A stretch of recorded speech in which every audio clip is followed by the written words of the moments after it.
favorite store at TwinPeaksRestaurant.com/locations. It's getting colder here in the heartland, and that means the action in the woods is heating up. So before you head off on your next hunting trip, be sure to check in with your friends at Bushnell. They've got everything you need, from rifle scopes and binoculars to laser rangefinders and trail cameras. Bushnell has you covered. With 75 years of experience in all things outdoors, you'll find reliable gear that helps you increase your chances of success. Visit Bushnell.com for more details. That's Bushnell.com. Westlake Commercial, a division of Westlake Ace Hardware, is your one-stop shop for bulk quantities of ice melt. Westlake Commercial offers organic and non-chloride solutions, pallet quantities, commercial-grade materials, and packaging, plus job site delivery is available. Our dedicated account representatives provide personalized service for all your business needs, so you can focus on what's important, running your business smoothly. To learn more, visit westlakehardware.com and click commercial at the top, or visit your nearest store today.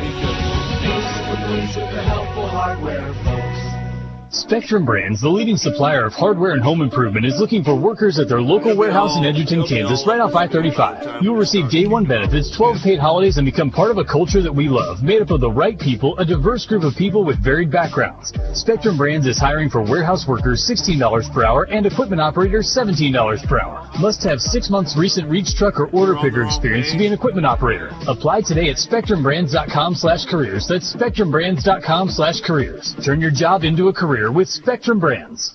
The holidays are a time in which we say thanks, and Audi of Shawnee Mission wants to say thank you to all their loyal customers. If you've always wanted an Audi, call now during Audi's Season of Audi sales event, and come see why Audi Shawnee Mission is rated one of the top dealers in the Central region by Audi of America. Stop in at Audi of Shawnee Mission and experience their brand new state-of-the-art facility. It's easy to get to directly off I-35 in Merriam, off I-35 and 67th Street, or find them online at AudiShawneeMission.com. Come check out what it means to drive the rings. Tonight on Compass Media Network's coverage of NCAA football, it's the 2021 Big Ten Championship game, featuring the West Division champs, the Iowa Hawkeyes, and the East champs, the Michigan Wolverines. Hi, it's Greg Daniels. Join Brian Baldinger and me for all the action. It's the Iowa Hawkeyes and the Michigan Wolverines for the Big Ten Championship. If it's NCAA football, it's right here. Hear the Big Ten Championship Saturday at 7 on Sports Radio 810 WHB. All right, boys, we'll be ready to go at 8. Are you ready? Are you ready, Kansas City? Red Door Wood-Fired Grill, your best little upscale neighborhood joint, is growing to Lee's Summit. We're hiring and hiring now. All positions, all locations. If you're committed to quality and the pursuit of providing a top-notch dining experience, join Red Door Grill. Text JOB to 20422. That's job to 20422. Or apply online at reddoorgrill.com. Let's go, KC. Get in here. Kansas City's hometown sports station. Sports Radio 810 WHB, Kansas City. America's largest all-sports radio station presents the #1 motorsports show for 2 decades, Track Talk, brought to you by Lucas Oil Products. Here are the Racing Boys, Scott Traylor and Kirk Elliott. Good morning, everyone. Welcome to Track Talk here on Sports Radio 810 WHB and RBN, the Racing Boys Broadcasting Network. I'm Scott Traylor. My partner, Kirk Elliott. We're the Racing Boys. We've got Blake back at Sports Radio 810. We've got Todd and Austin here at Racing Boys HQ. All the producers in the house. Good show lined up for you today. We're going to be talking a lot today about the Gateway Dirt Nationals that are taking place in St. Louis this weekend. A lot of action going on. Our good friends over at Flow have been bringing you the broadcast for the last couple nights. And last night, not quite as good as Thursday night. Thursday night, the track conditions were pretty decent. The track was pretty racy. The races were pretty good. Last night, not so much, right? Turns 1 and 2 were pretty nice and slick, nice and smooth. Could really do some nice slide jobs down in 1 and 2. 3 and 4, on the other hand, was like a plow field. Rough, rugged, tore up a lot of race cars. And we're going to talk to Trenton Berry here in a little bit about what's going on. He's one of the pit reporters, part of the Flow broadcast that's going on down there. Don't forget our good friends at Flow doing the broadcast. You can buy a subscription and watch tonight's action over at Flow Sports. Those guys do a great job, are great partners of the Racing Boys the last couple of years. Kirk, what did you think last night? I thought that, were you kind of like me the first night? I thought, man, this is pretty good. Kevin Gundaker has been working at this track for 5 years. It looks like he's got a handle on it. And then the wheels fell off of it last night. Well, I don't know where they get the dirt to bring in there. It looks like good, solid clay that they bring in. But, the weight of these late model cars, and then you put these modifieds on that small racetrack, I don't know. I knew that they were in trouble when they brought that scoop out there and they had that one area of the track dug up, and they were trying to fix that. I don't know how much control they really got based on the dirt that they brought in. I don't know. Well, they took the Bobcat out. Bobcat, that's what at least 6 or 7 times and tried to scrape that hole out over in turn 4. That's where the treacherous area was turn 4. Not so much in 3, but turn 4. Turn 4. Right there towards the exit of the corner, right as you started to really get on the gas, you could tell it was just ripping the racetrack up down there. It's a tough assignment. We've been, Kirk, we've been a part of the Lucas Oil ASC, the Lucas Oil Chili Bowl Midget Nationals for the last 16 years, and unfortunately, this year, Racing Boys will not be a part of that broadcast. Flo has taken that over. And just so you know, that was our choice. That wasn't a Flo thing. Kirk and I are kind of easing out and getting into the podcast business and kind of getting away from the live pay-per-view business. Anyway, long story short, we've been going down there for the last 16 years, or 20 years for that matter, and we've seen some nights when the Chili Bowl's a little bit rough, and it happens from time to time. But the one thing that they have at the Chili Bowl and this is no shot on Kevin Gundaker at all, but they've got gravel working down there at the Chili Bowl, and gravel knows his dirt as well as anybody. And if there's an issue with the dirt at the Chili Bowl, gravel more times than not can get a handle on it before it gets away from them. So we're blessed to have gravel down there doing the dirt work at the Lucas Oil Chili Bowl Midget Nationals, as well as the Lucas Oil Tulsa Shootout. So we have him in our corner, which is a big bonus. In fact, I'm not so sure if I was the promoter down there at the Gateway Dirt Nationals, I'm not so sure I wouldn't bring gravel in. Say, come in here and give us a little advice on what we should do. How should we prep this racetrack? What are we doing wrong here? Why does the track fall apart? Now, one of the reasons I believe the track falls apart, to be honest with you, is, when we're at the Chili Bowl or the Shootout, those cars don't weigh anything. That's right. Yeah, that's the big part about it. The late models weigh so much and the modifieds weigh so much, they just tear up the racetrack. Well, when you got the angle, it's a small race. You only got so much space to put a racetrack in inside, and when you got the short, tight corners down there, these big, heavy late models are going to dig that up. Kevin Gundaker knows what he's doing. He's a dirt guy, man. Yeah, for sure. So I think it's a combination of the dirt that you bring in. You lay it down on concrete.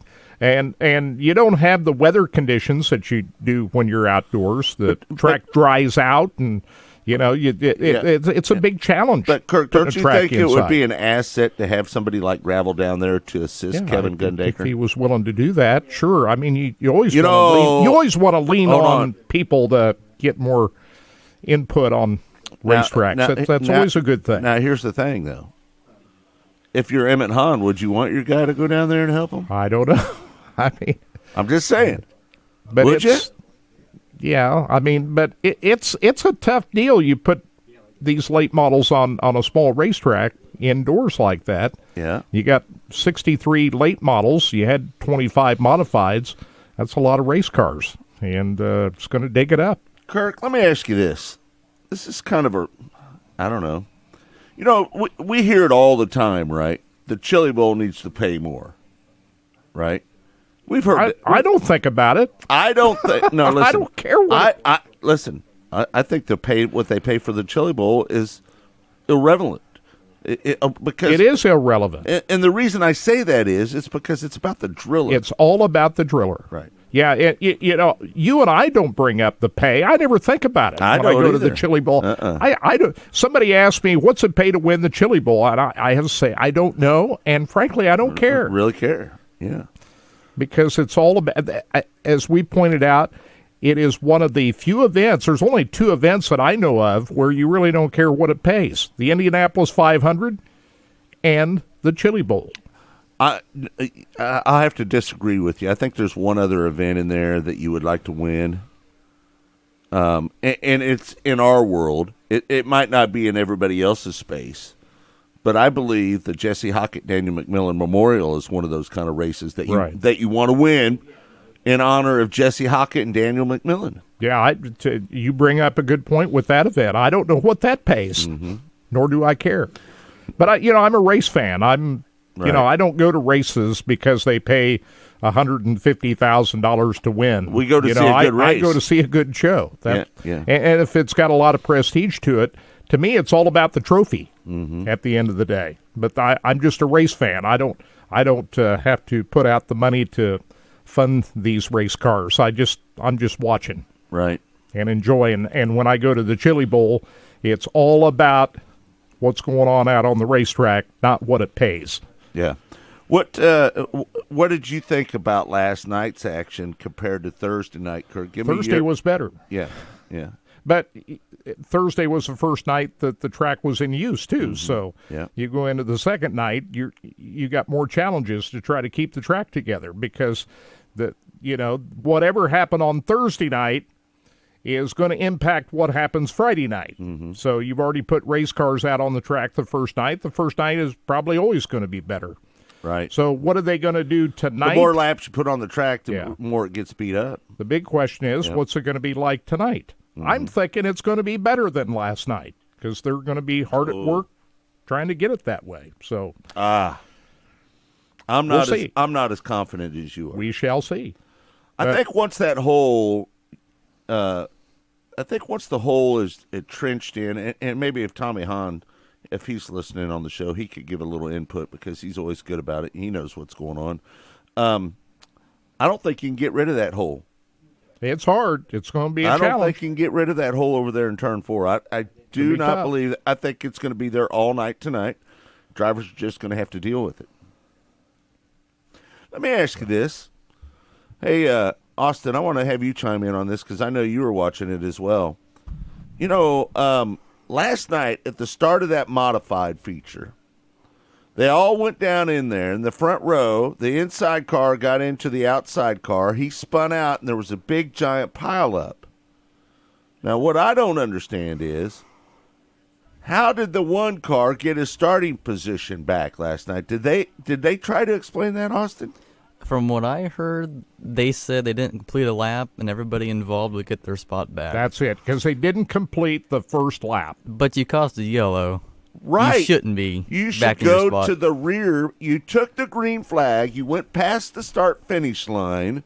You went into turn 1. You pile up. If you're involved, and you know what they didn't want to do? They didn't want to do the lineup They again. didn't want to have to do the lineup. That's exactly the case. They did not want to have to do the lineup over again. And that guy because goes there was from- probably, 8-10 cars in that thing? Every bit of that. Every bit of it, wasn't there? Yeah. That would have taken some time to redo the lineup. That That and would have the guy- taken a long time to sort that all out. Yeah, he spins But it's not out. fair to the people that were behind him. Because he won. Right. Yeah. He ends up winning the race. Chase Allen we're talking about. He started on the pole of that race. He caused the wreck. He should have been a lap car. Yeah. Hey, you know the best part about Chase Allen last night was his interview at the end of the night. He was celebrating. Maybe he thought, hey, I maybe got away with something here. I don't know, but he was a pretty happy camper, driver from Texas that pulled off that modified win at the end of the night. I've got a little bit of his post-race interview. I had to kind of move ahead here because he said some words we're not supposed to put out on on 810. 810. So I had to kind of move ahead of here, but he talked about hey, you know, I'm in a position to where I can win. I don't have all the big bells and whistles that everybody else has got, but hey, you know, quit complaining. I've done well. I've worked extra jobs, and you know who he was talking about, don't you? Who was he talking about? The winner from the night before, Nick Hoffman. Yeah. Okay. Well, he was pretty happy. But anyway, here's a portion of what he had to say and his prediction about tonight if he wins. It don't matter who you are, and if you ain't got enough, go get more jobs like I do. This is the best sport in the world, the best fans in the world. And if we win this race tomorrow, we're going to get on this roof and we're going to drop our pants and be in our underwear and do a victory dance. Okay. We don't need to see that. We're going to hold him to it. If Chase Allen wins tonight, he's going to be in his underwear at the end of the night. If Chase Allen wins, I'm turning off the TV. Just so you know. I'm not going to be any part of that. Well, I got a kick out of Blake Anderson down there after that. He said, or one of the guys said, I don't know whether I want to see that or not. No, I think I'm not going to be rooting for him. I'm along with those guys. Maybe it was Ben Shelton. I don't know. Somebody said at the end, I'm not going to be rooting for him. Right. How about Jonathan Beeson? 2 nights in a row. My goodness, he's got that field covered down there, and it's not like he's just beating them. He's beating them. Yeah, he's the class of the midget field, no doubt. Let me ask you this, Kurt. And Austin, you can chime in if you like to, but here's the thing. I just don't see enough national drivers there. Chris Windom was there. Chris Windom was about the only national driver that was there. Shane Cottle was there. He got upside down one time last night. Shane Cottle doesn't run full time, does he? He doesn't run full time, does he? He's more of a Midwest Indiana local. Yeah, he just hit and miss. Right, yeah. Yeah, but Chris Windom was the only Are you surprised there's only 25 touring cars? Anybody surprised there was only 25 cars? Didn't they a couple of years ago have a limit on how many midgets they brought in with that thing? Wasn't it 40? They send out an invite to let's say 40 or 50. That's what I thought. And then that's like the cap amount, and then whoever shows up, shows up. I would think that the guys that run with the USAC National Midget Tour were pretty burnt out after that West Coast run because, they were at Merced, Bakersfield, Placerville, Tucson. I think they're just a little tired. Yeah, they probably want a week off. Well, I'd say they want more than a week off. They probably want a month off, right? I don't know. You give them a week off, they want to get back at it, most of them. Well, I don't know. I don't know about you, but me personally, when the season's over, a month off feels pretty good, doesn't it, Austin? It does. Huh? Yeah, if you're out on the West Coast for a month and you're just grinding it out, you want some time off. Except if you're Chris Windom, he wasn't looking for any time off. Well, that's all right. That's up to Chris. But you didn't see any of his other national brothers out there with him. Windom had some trouble the first night. Last night, he ends up in 6th place after starting 7th. But, to be fair, it was going to be really tough to pass a lot of race cars last night. So, but anyway, congratulations to Jonathan Beeson. 2 straight wins in a row. And as far as the late models are concerned, Lanny Carpenter won on Thursday night. Top 4 finishers out of the preliminary mains automatically transfer into tonight's main event. And so Lanny Carpenter led the 4 drivers that won on Thursday night, and Miles Moose wins last night. The 4 drivers that qualified from Thursday night show are Tyler Carpenter. I'm not sure if he said he didn't have the right shoes on, or what was that on Thursday night? He got penalized for that. You have the information on that. What was that? I missed that. You should do your research here. He was fined. Taylor Carpenter was fined and penalized for not having SFI shoes on. Did you hear that? Carpenter, I meant to say. I think I said you know Lanny. what? I took a picture. I looked at that Victory Lane picture, and it looked like he had walking shoes on. Yeah, they were they were called Hey Dudes. They were like the Vans. He's wearing Hey Dudes? Yeah. That's what Scott wears. That's what I wear.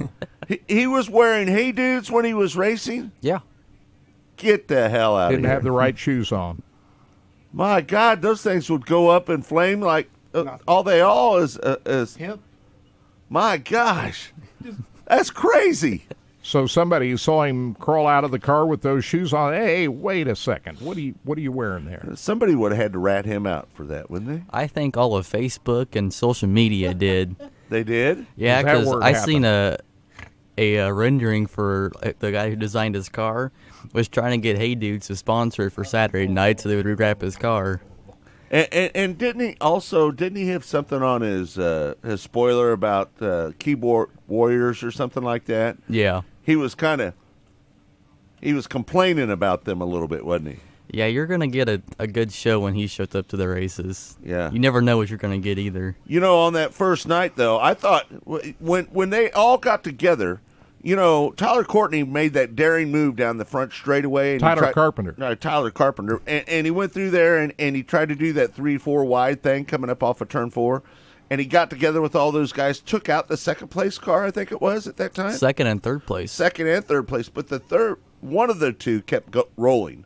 Only one of those two cars Yeah, stopped. it might have been Brandon Shepard kept going. Right. Yeah, they weren't happy with Tyler Carpenter But, there. you know, when I saw his door laying on the ground, just touching the ground, and Blake Anderson went up and confirmed it was laying on the ground, I didn't think he was going to be able to finish the race. I thought for sure that door would fold up, fly off, and he'd be penalized and have to go to the rear. Did anybody else feel like the door was going to come off of that car? Did you ever feel? You've built a lot of race cars. Did you feel like that door might come off? There was a good chance it could have. How it didn't, we don't know. It was a miracle, really. What I can't get over is they don't have a work area. You think at a big race like that, they would at least give you a minute or two in the work area. Well, how would there's you- limited. Where would you have it? Yeah, where would would you- the Yeah. work area Because be? they park you down the street. Yeah, Yeah. You know. there's no room for a work area. So anyway, Tyler Carpenter, So Bob if you get Gardner, in trouble, you're screwed. Pretty Yeah. much. Yeah.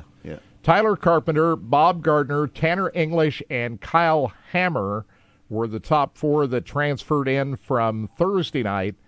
And then last night, you had Miles Moose, who started up front and led the whole way with Nick Hoffman, Austin Simpson, and Jody Knowles, the 4 drivers. You know, Scott Bloomquist started up front in that Thursday night feature, and he got wadded up in a hurry. Mm-hmm. So his night was done. But Nick Hoffman's driving Bloomquist cars.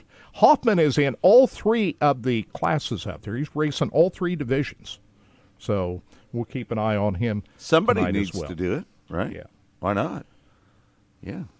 Well, how would you grade out right now if you were to grade out the Gateway Dirt Nationals? First of all, I love the event. You know, I think it's cool. I don't want to grade it until after tonight. Let's see what happens tonight. Well, grade it after This 2 days. the big show is tonight. Don't be scared to grade it, Kurt. It's Come on now. Don't be in- afraid. my grade is incomplete. Let's see what happens tonight. I'm going to go ahead and grade it because I'm not scared like Kirk. Well, I don't know. Yeah, But, you're scared. When you grade an event, don't you want to wait till it's all over and then I just want grade you the to event? grade the first 2 days. Well, it's incomplete. That's my grade. What do you think, Austin? What do you first 2 days? Day 1, pretty good. I would give day 1 maybe a B+, right? Yeah, I agree with that. And then day 2 maybe C-, maybe Yeah. something like that. We'll have to see what they do tonight. I don't know if anybody else would agree with me on that, but that's I can't give it an A on Thursday night because it was just short of an A, right? And obviously, because of how rough it was down there in turn 4 last night, there's no way that you can give it anything close to a B. Yeah. Not even a C, really. I think it's No. got to be a C-. Because when when you like normal racetracks, when it gets rough, everybody moves around the ruts. Right. Here, you just drive through it. You can't. There's You no can't drive around. benefit. The person that can roll the holes the best is the guy. And I think that's where Jonathan Beeson really is good. Yeah. Because he went right through that rough spot there, and it didn't seem to bother him that much. Right. You know, it's all about those shocks, isn't it? That's the big thing. Yeah. You know, what's neat is we're seeing a lot of different names and maybe names you've not heard of that's qualified for the late model feature. All the big names that are there run into some problems here so far. Ricky Thornton Jr., you had Bobby Pierce. He got banged up quite a bit last night. Shannon Babb is there. Brandon Shepard. And, you know, there's a lot of big-name drivers that haven't none of the big-name drivers have qualified for the feature yet. Yep. All right, we're going to take a break. Today's show is brought to you by Lucas Oil Products, made in America, sold to the world. We want to thank them for being longtime partners of the Racing Boys. When we come back, we'll talk a little bit more. I want to talk about Brock Zearfoss's win last weekend out in Arizona. He won without a nose wing, folks. You never see that happen, and we'll talk about that and more, what's going on down south at Lucas Oil Speedway, when we come back right here on Track Talk on Sports Radio 810 WHB. Track Talk. As your power steering pump ages, seal leaks may occur, causing the power steering system to lose fluid. Your power steering system may also develop an annoying squeal, and the steering may become more difficult to handle.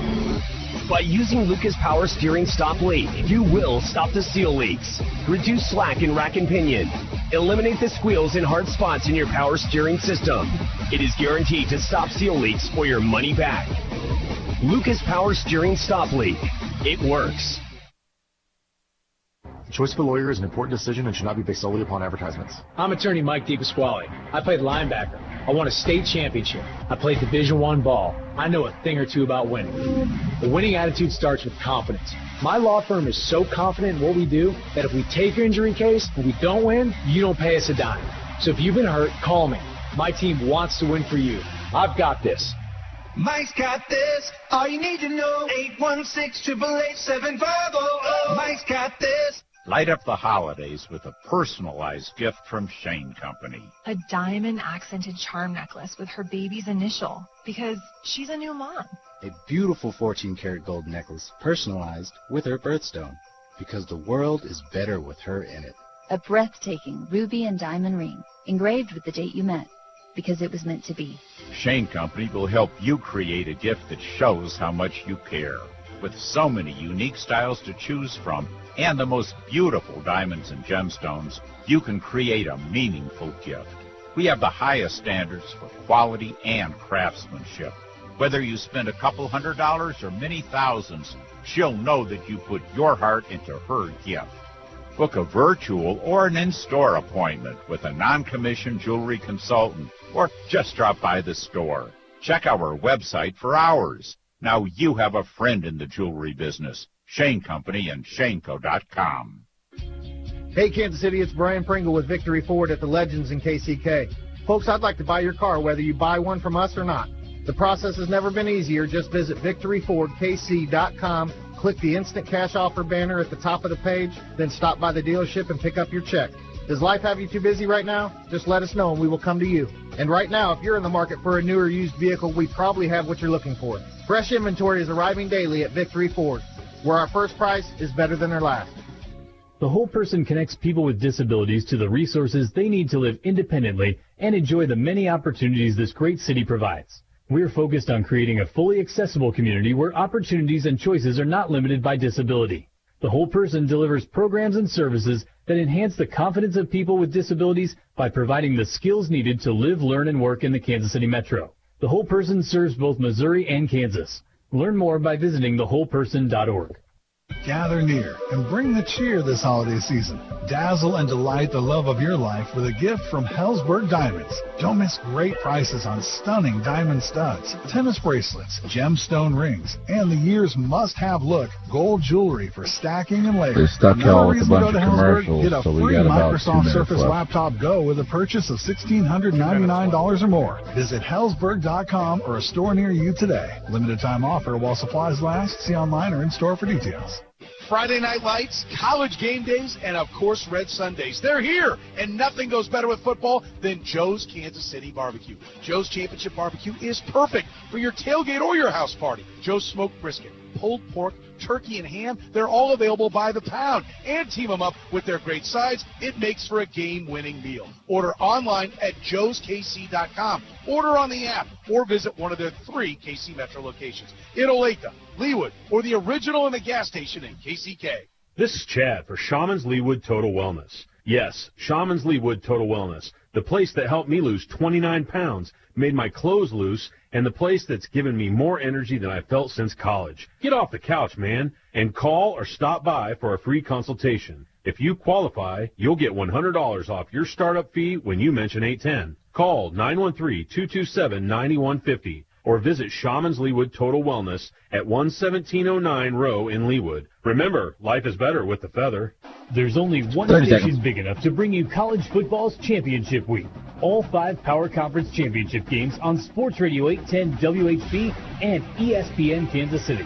Sports Radio 810 brings you the Big 12 Championship, SEC Championship, and Big 10 Championship games, while ESPN Kansas City has the Pac-12 Championship and ACC Championship games.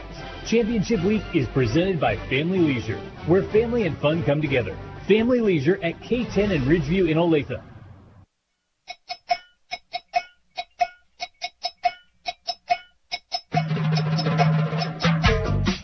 Welcome back to Track Talk here on Sports Radio 810 WHB. It's all brought to you by Lucas Oil Products, made in America, sold to the world. I want to thank Forrest Lucas for believing in the Racing Boys. Don't forget the new show that I'll be doing called Mostly Motorsports will be kicking off at the Chili Bowl January 10th at 11 a.m. I think on the first day what we'll do at the Chili Bowl, we'll probably have a roundtable discussion with people like Lee Spencer, Reed Spencer maybe, Steve Post. We'll get several of the national media people to sit around and talk about what the Chili Bowl is all about, what it means to the drivers, and maybe the first day that's what we'll do. And then from each day on, we'll probably have the winners on from each night. So looking forward to doing that. Again, that's Mostly Motorsports with myself, Scott Traylor. We will debut that January 10th. It will air daily from 11 to 12:30, hour-and-a-half show. We look to expand that to 2 hours at some point during the summer next year. But we're going to start off with 90 minutes while we're down at the Chili Bowl. It's going to be a lot of fun. We'll have a lot of national guests on there. We'll talk about everything from late models, modifieds, drag racing, sprint cars. We'll talk about music. We'll talk about what's going on in the news. We're not going to talk politics. We're not going to talk religion. We're just going to have a good old time and sit around and shoot the bull. And our good friends down at Knuckleheads are going to feed us some musicians so we can talk to them once in a while. It's going to be a lot of fun. We're going to have some opportunities, hopefully, to be able to take people to concerts as well. So a lot of great things getting ready to happen with Mostly Motorsports. And, again, it is all brought to you by Lucas Oil Products, made in America, sold to the world. That's going to be a lot of fun, Kirk. I can't wait to kick it off and do all the great stuff that we're going to do with the new show. You looking forward to that, Kirk? You're looking forward to not working. I'm looking forward to listeing to your show. Yeah, absolutely. I'll be your biggest fan. How about last weekend, Brock Zierfoss, I had to spit it out. I know Brock well. Picked up that win last week. He got into a little bit of a scuffle there with a few laps to go at the end of that race. Knocked the nose wing off. Yeah.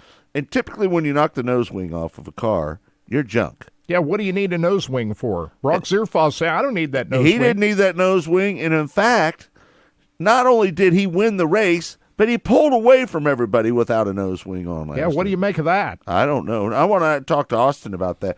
Austin, you've driven without a nose wing on there. What's that do to a car? Makes you incredibly tight. It is the worst It doesn't feeling. plant the nose, right? Yeah. He seemed to get better without the nose. Were you amazed at what he did? Did you see that race last week? How does anybody win on that size of a track without a nose wing? You think there was some rubber there and that kind of held him a little bit, you think? The rubber definitely helped, but you kind of think that would help make you tighter too. So it would just tighten you up even more. Yeah. Maybe his car was really free. There had to be like the perfect storm for that to happen. Because he didn't just beat him. He pulled away from him without that nose wheel. Yeah. It was crazy.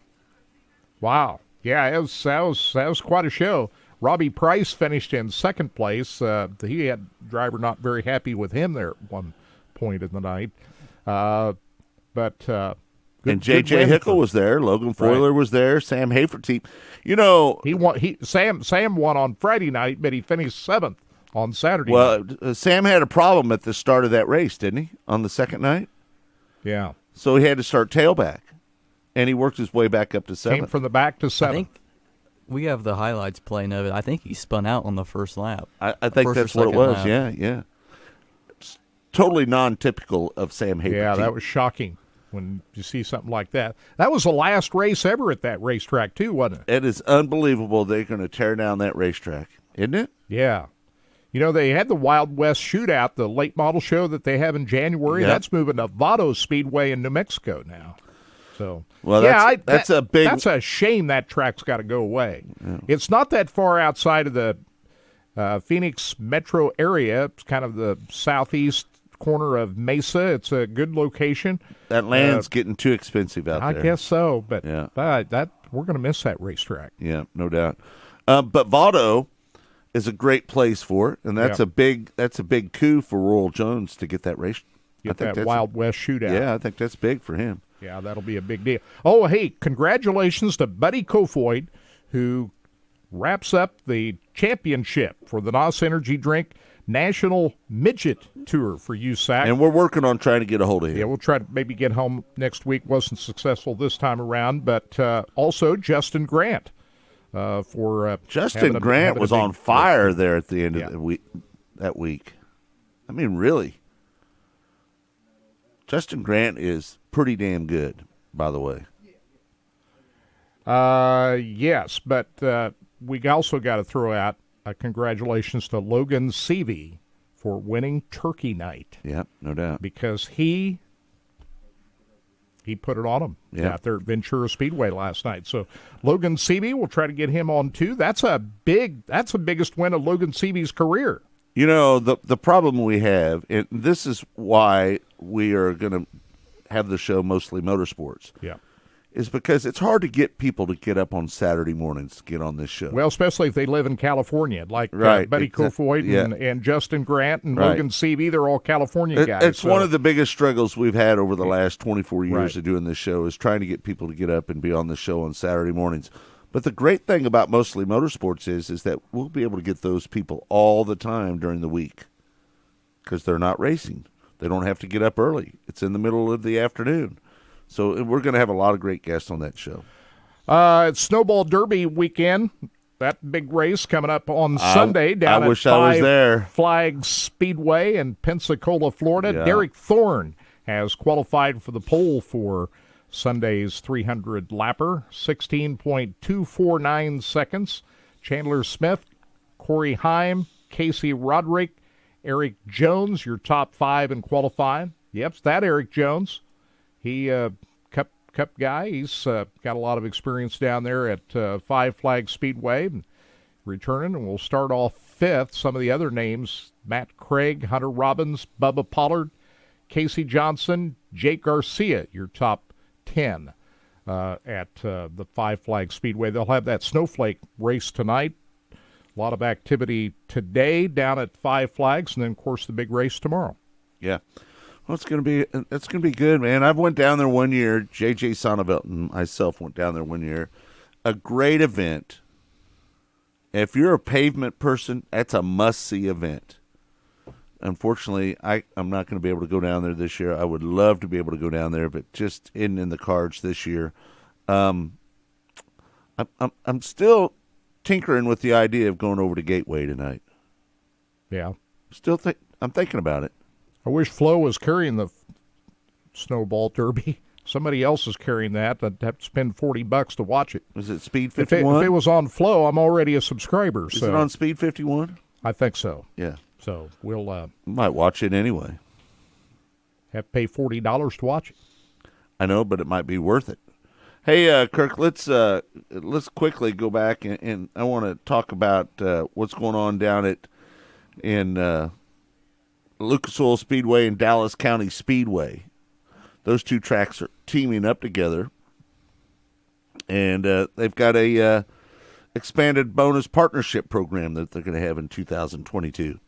Yeah, that's kind of a neat thing. Dallas County Speedway, that's Trenton Berry's old home racetrack. Right, yeah. So Lucas Oil Speedway, Dallas County Speedway, experiencing their partnership for 2022 to offer bonus money to drivers who can sweep features in the USRA Weekly Racing Series divisions in two divisions that the tracks share.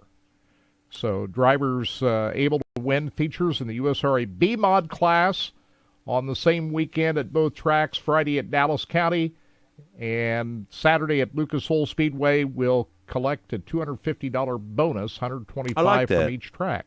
The bonus in the USRA Stock Car division, which began during the 2021 season, will return next season with a $250 bonus. So those two racetracks working together. And one is a real showplace of dirt. It's the Diamond of Dirt Tracks. The other racetrack, Dallas County, that's a throwback to the old days. You're at opposite ends of the spectrum. You're going back in time at Dallas County Speedway, and Lucas Oil Speedway is the modern of the most modern racetrack. So that's an opposite ends of the spectrum there. Yeah, they are. But that's okay. Nice little country track teaming up with a nice big facility like Lucas Oil Speedway. I think there's some good stuff to that. And another thing about Lucas Oil Speedway, they are going to kick off their season April 1st with an Easter Bowl 150 Enduro race down there, where they're going to start in 3 abreast at a standing still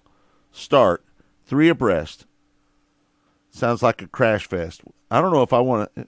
Well, that's what it's supposed to be, isn't it? A crash fest? Well, I don't know. They're not letting cruiser cars in there or real race cars in there. These got to be kind of like, well, you can have anything from 1960 up, and you got to have a little bit of a roll cage in them, I think, or some sort. I don't know what the rules, but you can find out. 150 laps, $1,500 to win. You know, I ran second in one of those one year. Do you remember that, Kurt? No, I don't remember. You don't remember when I went down to Adrian and Glenn, I do. Yeah, now that you mention that, Glenn Portson built me a car down there, and I ran in and out, throwing people in and out of my car because you could have a passenger. No passengers, by the way, down at Lucas Oil Speedway. And I still ran second in that race. I probably would have won it if I would have just stayed out on the racetrack and not come in and get my friends and take them out for rides. But it was pretty fun. I had a lot of fun with that. They had the car all lettered up, 810. It had all the radio shows on there, Border Patrol, Whitlock Show, Keesman Show. They were all on the car back in those days. That's been a long while ago. That was a long time ago, about 20 years ago. That's the other throwback racetrack, the old Adrian Speedway. Yeah. I'd love that place. That really took you back in time. Yep. All right, well, listen, we're going to take a break a little bit early because we want to make sure that we have enough time with Trenton Berry. He's coming up next. We want to talk to him about everything that's going on at the Gateway Dirt Nationals down in St. Louis. He joins us next right here on Sports Radio 810 WHB's Track Talk, and it's all brought to you by Lucas Oil Products, made in America, sold to the world. We'll be right back. Next to your vehicle's engine, your transmission is the most important component of your car. If it's not properly maintained, your car may not shift properly. By adding Lucas Transmission Fix to your transmission, it cleans and lubricates sticking valves for proper shifting, renews worn bands to stop slipping, stops seal leaks, will not void new car warranties, contains no harmful solvents. Lucas Transmission Fix. It works.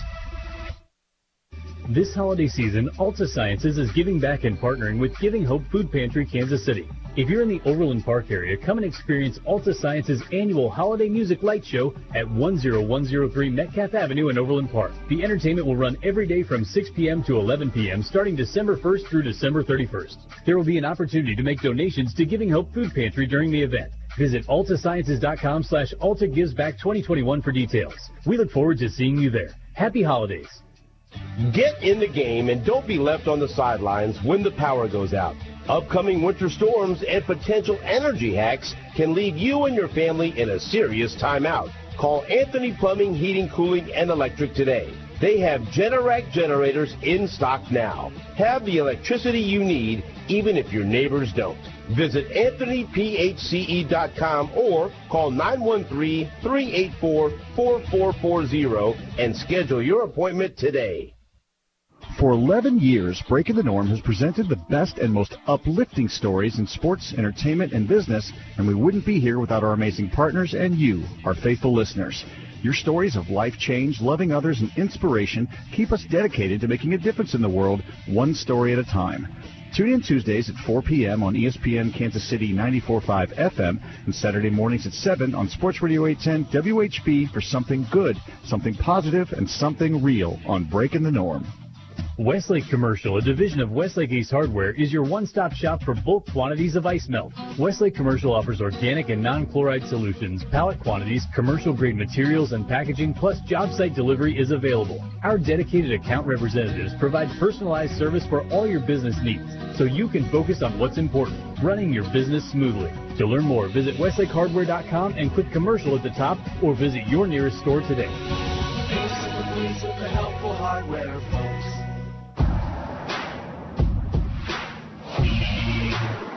From city streets to back roads, from road warrior to carpooler, there are some things you can always count on, like the reliability, durability, and power of DieHard, America's most trusted auto battery. No matter where your journey takes you, count on DieHard to get you started on the road ahead. Available at your local Advance Auto Parts and participating CarQuest stores. Get ready for the Chiefs and Broncos on Sunday night with a full day of NFL action on Sports Radio 810 WHB. Tune in at 9 a.m. for the Central Bank of the Midwest pregame show. At noon, we'll take you around the league with live updates from all the biggest games. At 3, you'll hear the NFL Game of the Week, the Steelers and Ravens. And we're back at 6 with a Chiefs pregame special to bring you all the latest on Sports Radio 810 WHB. Welcome back. It's Track Talk here on Sports Radio 810 WHB, and it's all brought to you by Lucas Oil Products, made in America, sold to the world. I want to thank Lucas for being partners of ours for 12 years. So, great partners. We want to thank Brandon Bernstein and everybody over there, Dave Wanzer, Forrest Lucas, everybody that's a part of the show.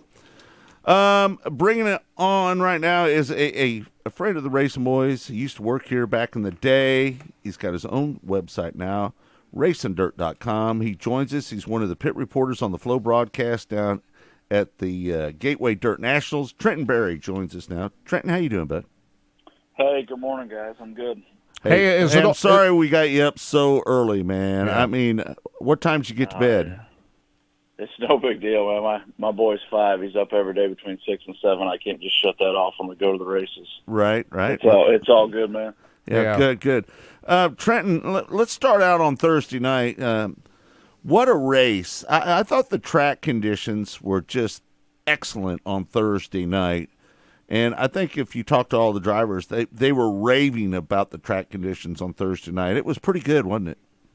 Yeah, it was great. That was the best Thursday night ever, and that was the first Thursday night that had late models too. So they had a little more spice to the program than the previous years. You know, they'd always just qualified the late models on Thursdays previous. So I like that switch in the format. I like this race format. This is my favorite format they've ran. So it's been good. It's been entertaining. It's been all kinds of entertaining in so many different ways so far. So it's all been good stuff, especially after that year off in 20. So right, for sure. Everybody was a little more amped to get back after it. Tyler Carpenter was penalized for wearing Hey Dudes.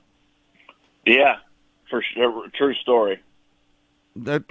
What was? Do you know what the penalty and the fine was for him? Do you have any idea what they did to him? Tyler Carpenter racing Hey Dudes is just. I mean that's just so.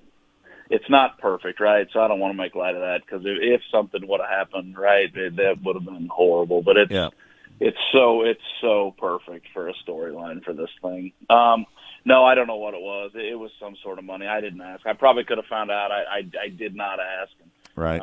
We hear a lot of stuff off the record, right? I'm not even telling you. Like, I didn't ask. I don't know. Right. I don't know what it was. I assumed $500 or something, but I don't. Right. I don't Right. know. I have no idea. But that win for that driver, he's got 5 kids. And he was pretty vocal about after that race about the move that he made. He had some criticism about that move that he made where it took out the second and third place car. But to be honest with you, it's easy to pull for a guy that's trying to feed 5 kids and drive a race car at the same time, isn't it? Well, he's just one of the most polarizing people that run this thing, that are here. I mean, he did the same thing 2 years ago when he won the race. So he's kind of becoming synonymous with the Dome. The one thing I will say, there was zero backlash and negativity that I saw in 2019. And you know what? I'm sure if you dig through the weeds far enough, you'd find that there was somewhere. But I didn't see it in 2019. I started to see just a little bit. I think the crowd and the people could turn on him given the right or wrong turn of events here coming up now. So everybody likes that underdog, but they only like that underdog so long. Right. He's a heck of a racer. He's cut his teeth racing in West Virginia. They race on a lot of bull ring racetracks, and he showed in 19 he's not afraid to get on the wheel, and he certainly continued that. As far as this thing's all about kind of that WWE effect that right. racing, and I'm pretty guilty of saying all the time, like, hey man, listen, a lot of this stuff just gets kind of boring when you go week to week, and we need something to spice it up. Well, nobody ever goes to the Dome and walks out going, boy, I wish they could spice that up a little bit. Right. We've definitely got that. So the event does have that going for it. Listen, when it comes to funding and his team and the way he approaches, he feels like that little track down there at the Gateway Dirt Nationals suits him because he doesn't feel like he can win on the bigger tracks. Was that a fair statement to hear from him? Well, late model racing is essentially engineers now, and it's right. When Longhorn really came into this thing, Longhorn changed the game in dirt late model racing. A lot of that has matriculated its way to modifieds. So everybody has to have an information source. They've got to have a guy. These big teams all have engineers in addition to crew chiefs. I don't love where dirt late model racing is, to be quite honest with you, in that regard, because it's not so much work on your race car as it is just dialing in what you have to do suspension-wise to make these things go. A lot of these guys don't even scale their race cars anymore. It's gotten to that point. And the modified racing is slowly a trickle-down effect, right? Yeah, it takes parts of that, right? So everybody has to be in those information circles, and that really Longhorn was really a big catalyst to that. The Carpenters, Tyler Carpenter and his dad Freddie Carpenter, they both raced. Freddie raced last night, Tyler 2 nights ago. They build these kryptonite race cars out of West Virginia, and they have a good list of customers and people that run them. But to say that they're anywhere near what a powerhouse team like Jonathan Davenport would be, furthest. They're miles apart there. So right. It does take a racetrack like that for him to be there. And one of the cool things, whoever wins that late model race tonight gets a chance to run a truck at Knoxville for Nice Motorsports. Yeah. So I know Carpenter was looking forward to having that opportunity. So we'll see how it plays out tonight. Let me ask one question here before Kirk jumps in. Were they limited on how many cars they allowed in the midgets? Because I think they only had 25 down there. Did they limit it to 25 cars? They did no, not to 25, but they sent invitations out, and they did for the modifieds as well. So the late models are the only class that are open, just open to whoever wants to race it. Everybody else has to be invited, and all that takes place in the weeks and months leading up to the race. This window was a little bit shorter because, to be honest, they weren't sure if they were going to get to have the race or not. So it was a little bit tighter to get those invites out this year. So. No, the fields weren't limited to the car count, to the cars that are there. There were more that were invited. I got to believe that a lot of the guys were pretty burnt out. They've been out on the West Coast. They had that long 2-week run out there, wrapping up the USAC National Midget Series. And I'm sure a lot of those guys wanted to take a little bit of break before the Chili Bowl, and that's why they're probably not down there this weekend. Kirk, you wanted to jump in?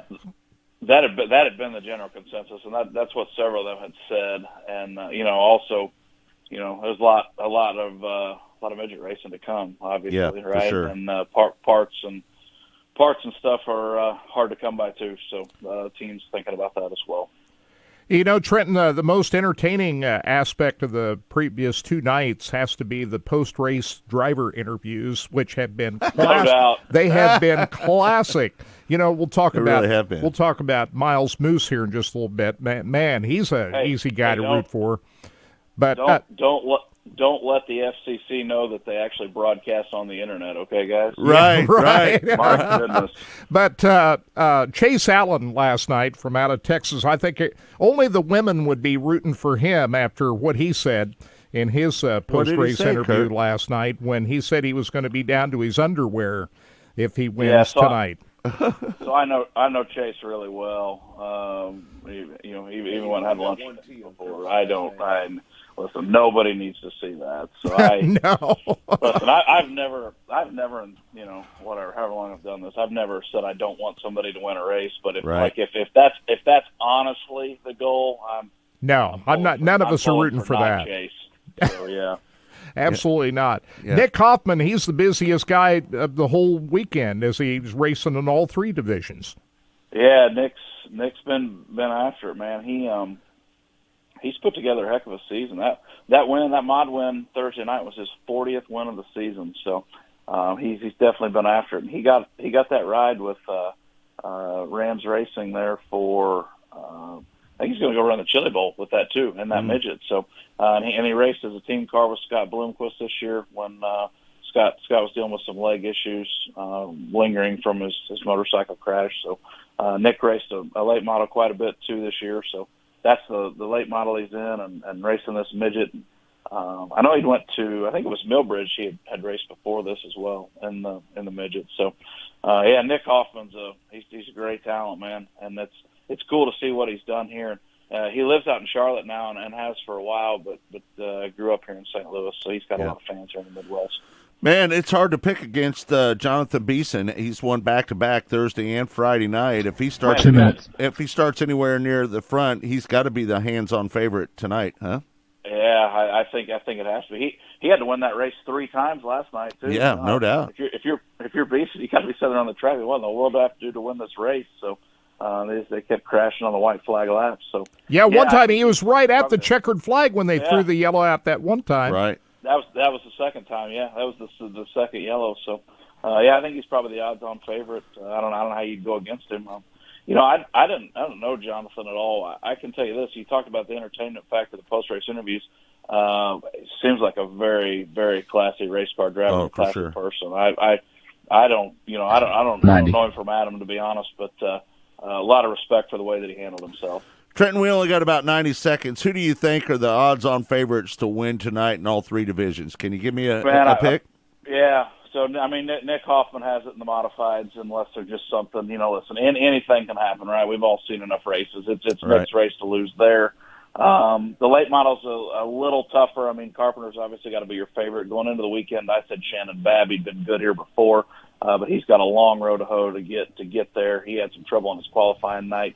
Ricky Thornton Jr. is going to be a man on a mission there. And I'll say Carpenter in the late models. I know that's probably kind of a boring pick, and I don't know who tops Jonathan Beeson in the midgets. So yeah, I'm with you. All right, Trenton. Hey, man, congratulations on getting the ASCS regional broadcast. I know that's a big deal for you guys. Thank you, guys, man. I appreciate it. This streaming thing is not what it used to be, and not what it started out to be. So we're looking forward to doing some things here in 22. RacingDirt.com. All right. Thanks, Trenton. We appreciate your time, buddy. Thank you, guys. All right. There you have it, Trenton Berry from RacingDirt.com. We'll be back with more. Hour number 2 coming up in just a moment. It's all brought to you by Lucas Oil Products, made in America, sold to the world For everybody here at Racing Boys, we'll see you next week right here on Track Talk.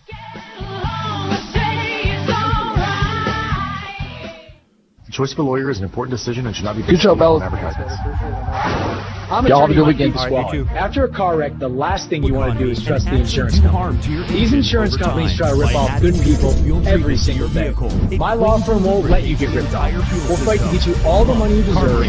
And you don't pay us a dime unless we win your case. If you've been hurt, call me. I've got Performance. It's a non-solvent product designed to protect both gasoline and diesel engines. Lucas Fuel Treatment. It works.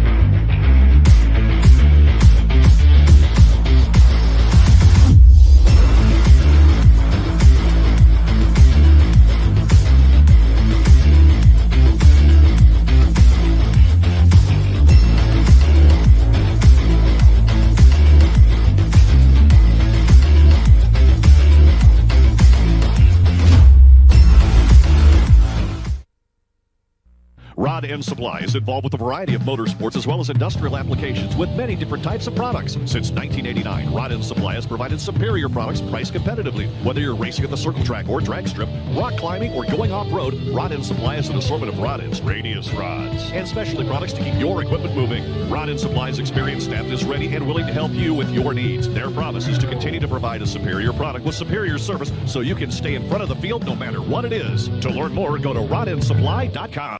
Spirit Specialty Sportswear in-house. We do all of the screen printing, all the embroidery.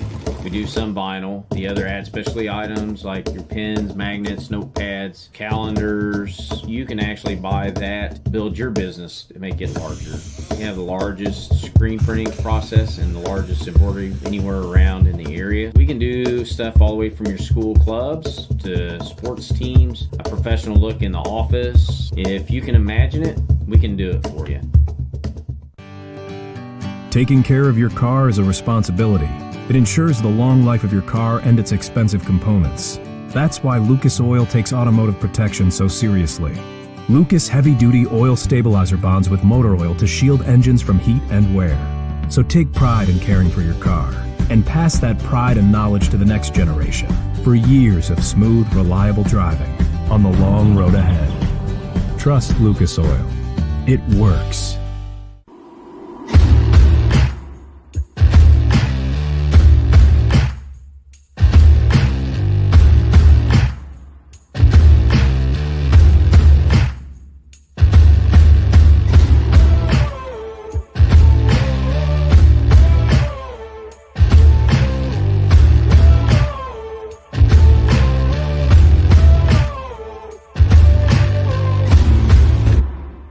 There is less than 1/100th of an inch of motor oil protecting your car's engine. Friction and heat causes engine oil to experience thermal breakdown, weakening its ability to protect the engine and its parts. Lucas Heavy Duty Oil Stabilizer is specially formulated to resist thermal breakdown, protect vital engine parts, and extend the life of your engine. It also stops smoking, knocking, and oil consumption in worn engines. Lucas Heavy Duty Oil Stabilizer. Keep that engine alive. Alumatech Products is the premier aluminum cabinet company as well as custom aluminum trailer manufacturer. They specialize in custom cabinetry and production units. All the cabinets are built in-house by exceptional craftsmen. Alumatech Products also offer truck caps that are built from the ground up, starting with a framework all the way to a complete build. The folks at Alumatech are driven to produce quality, long-lasting products through innovative design to best suit you.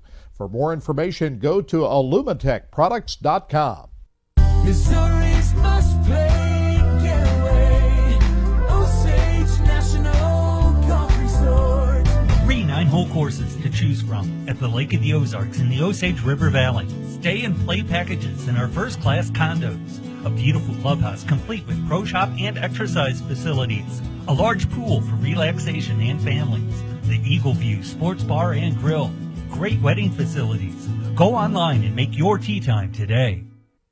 Race fans, the National Sprint Car Hall of Fame and Museum is open 7 days a week, year-round, for you to come in and check out all of the wonderful race cars on display in the museum And our online store at sprintcarstuff.com is open 24 hours a day for you to check out everything that we have in stock for Sprint Car fans. Whether it's for a birthday, anniversary, or Christmas, SprintCarStuff.com has it all. That's at the National Sprint Car Hall of Fame and Museum in Knoxville. We not only look to the future, we design it. Our excellence and professionalism in craftsmanship, quality, and safety is unmatched in the industry.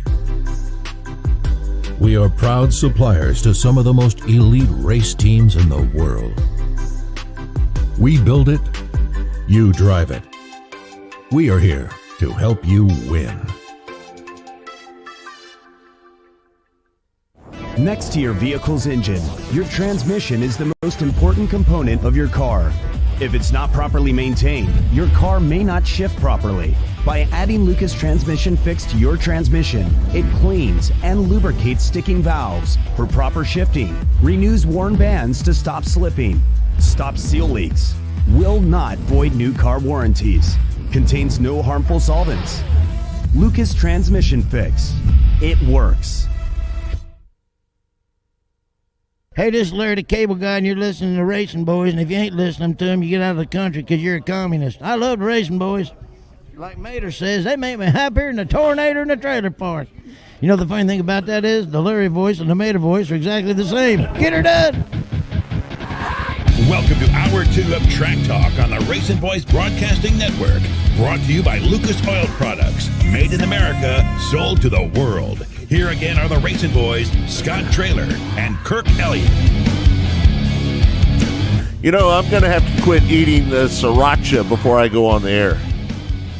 The what? Sriracha. Sriracha. He's a hot That's hot stuff, That's right? hot stuff. I hate that. I get a little square wrap. Todd picks it up for me half the time. Yep. A little square wrap from Quick Trip every Saturday morning. No thanks. And so then when I get that square wrap out, I take that bottle of sriracha, I just pour that stuff on there because it's got to be fire hot, man, when I eat it. You're the only guy I've ever known who can eat all this hot stuff and sweat. You big sweat coming off your forehead. I've never seen anybody do that. What they eat hot stuff and you sweat. Kurt, I don't know if you know anything about life, but you know what they say in life is it's not as good as it gets until you break a sweat. That applies in a lot of categories, I'm just saying. Yes, but after you eat something? No, man. I mean, it's just, I don't know. It's just something that I enjoy. I put jalapenos on. Oh, my God. I got the biggest jar of jalapenos up there. Deidre buys me these big, giant jars of them, and I go through them in about a jar about this big around. I go through it in a month. My dad. And then I put I put the jalapenos on when I'm eating, and then after I'm done with that, then I'll take the sriracha and put them on top of the jalapenos. Those hot pickles at the barbecue. Turn your mic up a little bit there, Todd. Do you eat those? Oh, sorry, I'm over here. Yeah. You eat those hot pickles at the barbecue place too? If it's hot, I'm in. My dad used to bring home two pickles. You know, one hot one and one regular one, and I'd always try that. And it felt just like gasoline eating your face all the way down, man. Just burning. There's something about the heat that I love. My son eats stuff like you do, Scott. He did the hotter the better, and it hadn't affected the other end yet. Not yet. Just saying. Well, it keeps you clean. I can't eat any of that stuff. Every time I drink eat a jalapeno or whatever that is, and jalapeno. Hit that burning sensation. Pain is the key word there. You get that burning sensation in your mouth. You take a big gulp of water. The water tastes terrible. Austin, do you like hot stuff? Oh, yeah, I love it. Do you put sriracha on things? Do you got a bottle of sriracha in your refrigerator? I don't. I don't think I've had sriracha, but I like jalapenos. Oh man, I got two big giant bottles of sriracha there. Well, I'm in the minority as usual. No hot stuff for me. I don't eat the hot stuff like I used to. I do like Backyard Burgers, their spicy burger, and they have this spicy barbecue sauce. Yeah, and it's really. We went to the Peanut last night. There you go. Up there off of 64th Street. You ever been there? I've not. Listen, they have what is a bird bomb. Uh-huh. And it's got pepper jack, jalapenos, onions, and coleslaw on it. How about that? Oh, man, it was so good. We were in Arizona and baby, that was had good. some good Mexican food while we were down in Arizona. We just got back from vacation. And You know what's funny about living down in that area?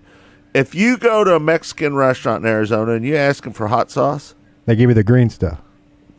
they don't really have hot sauce. Yeah, they well- don't really believe in smothering your No, stuff that's, with hot sauce. No, that's not. That's kind of like covering up the flavors of their food. But man, you get some good food down there, though. Did I ever tell you about the story? And I'll make it quick. Scotty and I were in Yuma, Arizona.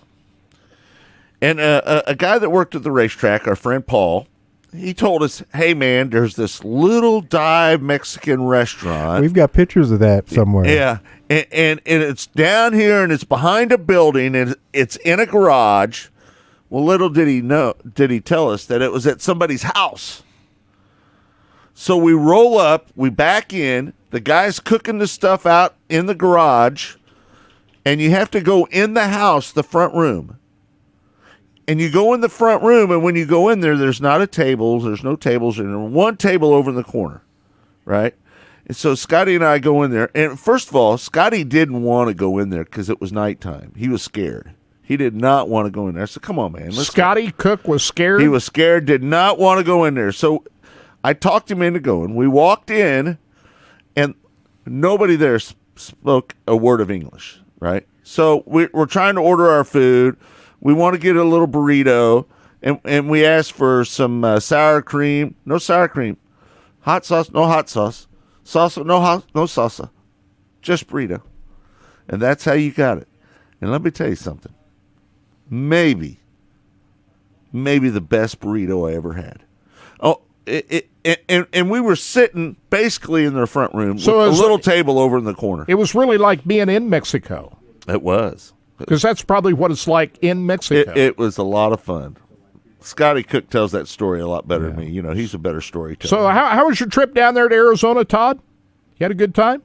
I sure did. It was fun. We flew right in nonstop, which is always great, you know, when you don't have to actually get off and get back on, and flew right in. And well, the airlines are crazy now, by the way. Yeah, it wasn't too bad. Go you know? to YouTube and look at all the fights on airlines. And now. you know, I was expecting the worst, you know, but had no problems there or back, or saw nothing in the airport of any nuttiness. But we flew right in, and we had tickets. Remember what happened was we had free airline tickets for this. We had to use before the end of the year because of that time we got stuck in San Francisco 2 years ago.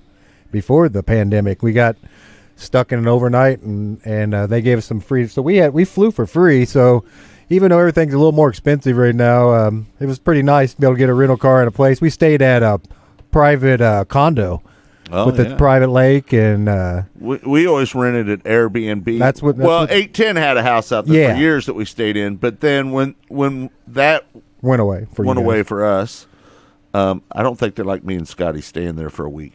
Be honest with you. You know, then we started going to Airbnbs out there. Yeah, we had a really nice one. It was just right, like you said, it's just about 20 minutes from everything right around, and then we made the big trip to the Grand Canyon because me and my wife and son had never seen that. So my daughter had went last year, and so it was fun. I enjoyed it, and as the last time I'd been even down there was when we made our trip for our very first pay-per-view that the Racing Boys ever put on. I was with you on that trip. Tucson. That's right, the big Tucson trip. So when you went to Surprise, you and Kirk drove down there. That's right. We followed you and Scotty. That's the last time you were in Arizona. That's right. How about that? When you went to Surprise, Arizona, did they roll out the red carpet Let me tell for you your something. family? I tried to flash my surpriseness everywhere I was at in Surprise, Arizona. Let me tell you, I went to the county courthouse just in case I want to file my mayor. Might run for mayor down there one day. You know, name recognition is half the battle. So you walk in there with your name, Mr. Surprise, on the ballot, running for mayor in Surprise, Arizona. You never know.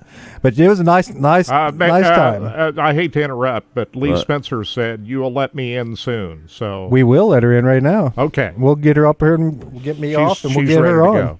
But that was cool pictures that you sent down there from the Royals She's calling complex. her shots now. Right. Yeah, it was some picturesque. That's for sure. Great photos that Todd Surprise has now in your portfolio. Yep, no doubt. Well, it's always beautiful out there. I had a lot of fun going out there to Canyon Speedway and the Tucson USA Raceway, and all the times we used to go to Arizona. I had just tons of fun going out there. Fortunately, we quit going out there a few years ago, and it was always fun to go down to Yuma. We had some great friends down there in Yuma, Arizona at Kokopall Speedway. That's going to be a tough one for me to swallow, not being out on the road, sitting here watching these races on TVs. We're adding another TV in here today. Our good friend Troy Holsey is going to come over here and add one in today. So this is going to be like the streaming mecca of the Kansas City down here by the time we're all said and done with it. It's a cool place to watch races from. It is, for sure. That's for sure. Yeah.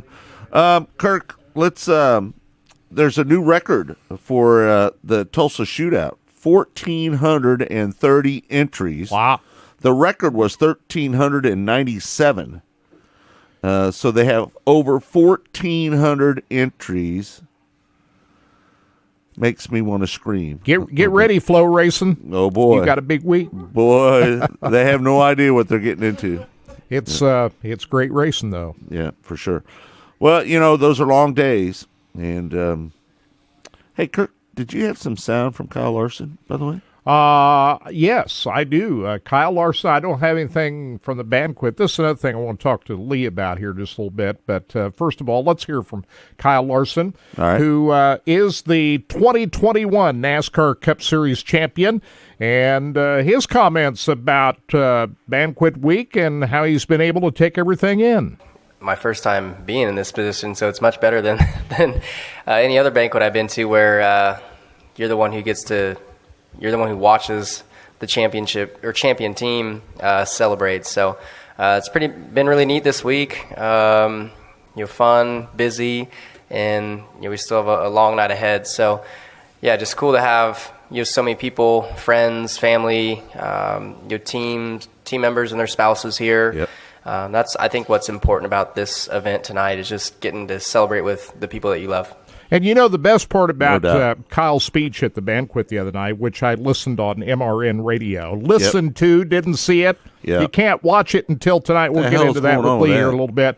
But I thought one of the best parts of his speech the other night is when he gave a lot of thanks to Chip Ganassi, where he wouldn't be where he's at without Chip, and Chip's leaving the Cup side.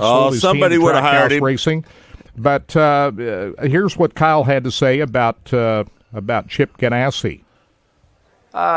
He's done a lot for me. He's really, the reason, probably the main reason why I'm, sitting here in this chair right now. He took a huge shot on me, and things didn't end the way that I had ever dreamed of with him and his team, and we didn't get the proper, closure there at Ganassi. So just wanted to say my thanks to him and wish him a successful future. That tells you all you need to know about Kyle Larson right there. Right. All right, let's bring in Lee Spencer. She joins us now on the show. Lee, how are you doing?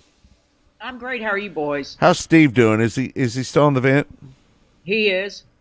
Darn it. Prayers for Steve Richards. Yeah, for sure. That's for sure. Hey, Reed did a great job at the banquet the other night with those presentations, by the way. I heard it, but we didn't get to see it. He did. He knocked it out of the park and looked pretty damn dapper, too. We didn't see it. I heard it on MRN radio. That's one thing I want to get to you. Why didn't they carry this thing on live TV on Thursday night? Why?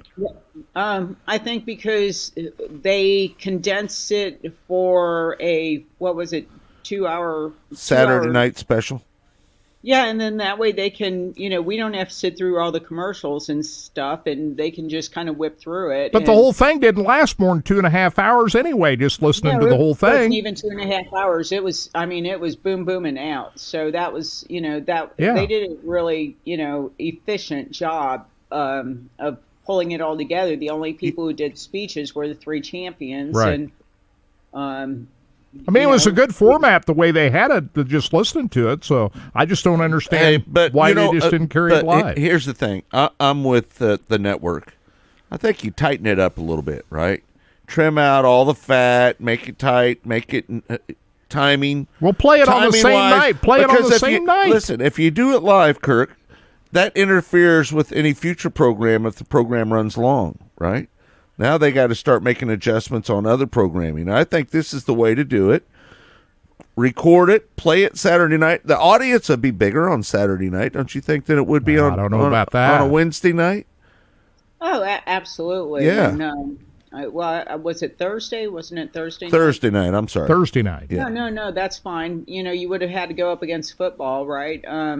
There's just all these little nuances, but this way they can take it back. They can, produce it. They can throw in the commercials, and people aren't sitting in their formal wear, twiddling their thumbs for 3 hours. So I think from that standpoint, the efficiency which they, produce it, direct it, get it knocked out was pretty sporty. I mean, Jay Goen did did one song. In the past, we've had a few different performers, which at least, made it interesting and upped the entertainment value. But Jay Goen did come back, later the evening and play the after party. So that was pretty cool.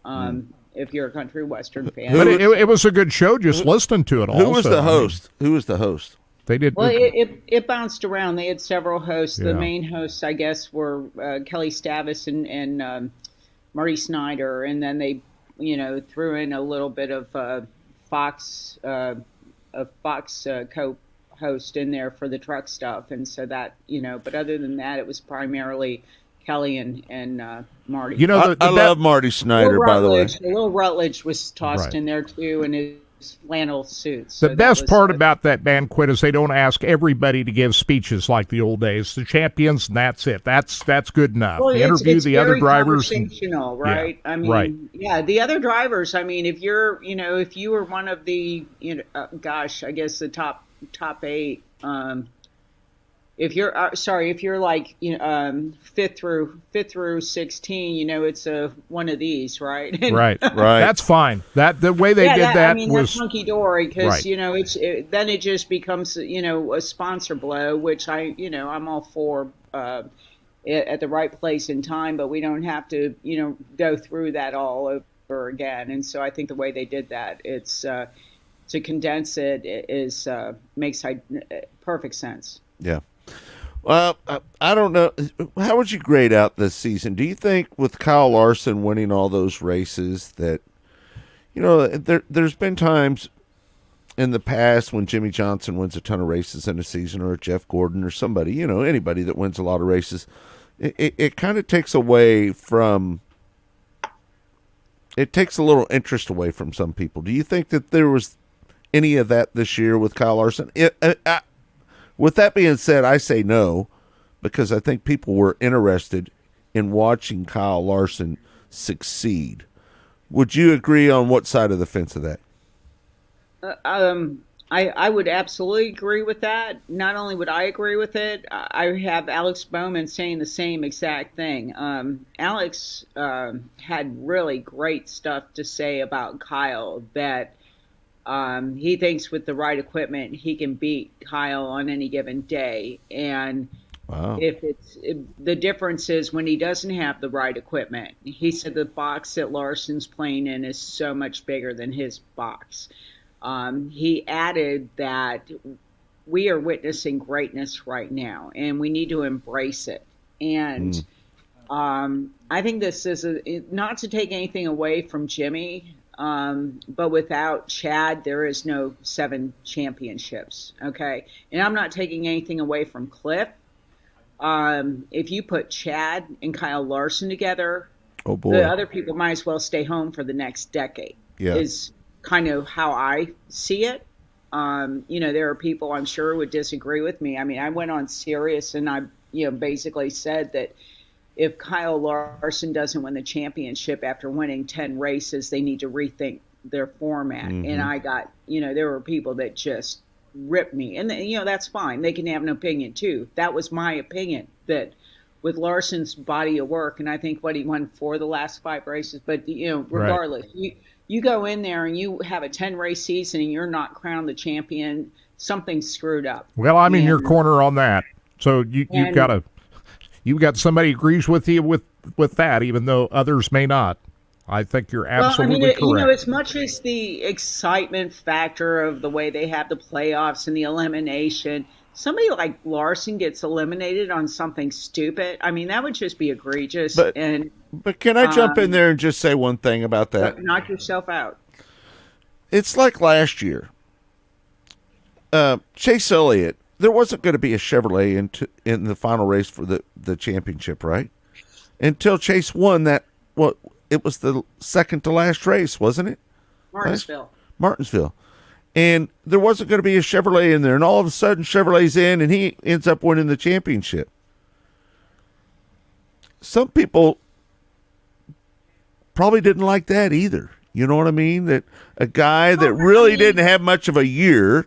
I mean, I don't know. I think it's really fair to say, Scott, that the People's Champ, Mr. Most Popular Driver, had an extremely wide berth where the sanctioning body is concerned over the last 10 races of last year. Mm-hmm.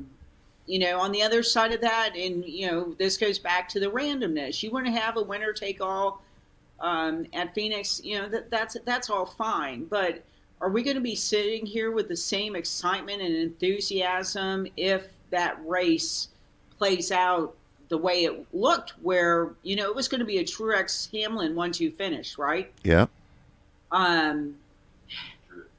You know, and I can't. Reed's piping in on the background. I can't hear what he was saying, but you know, he and I have discussed this enough. He thought Hamlin had the better car and would have passed Truex. So, you know, regardless of how that ends up, you know, it's you know what the format is going into Phoenix, and it just you know, last year Harvick's whole deal started falling apart at Texas. Yeah, he should have been in the championship four, right? I mean, he had a spectacular season going for him, but what he win? What he win last year? 7 races, nine races or 8 races, wasn't it? 9 a year ago. If it doesn't rain at Texas, he's, you know, Texas.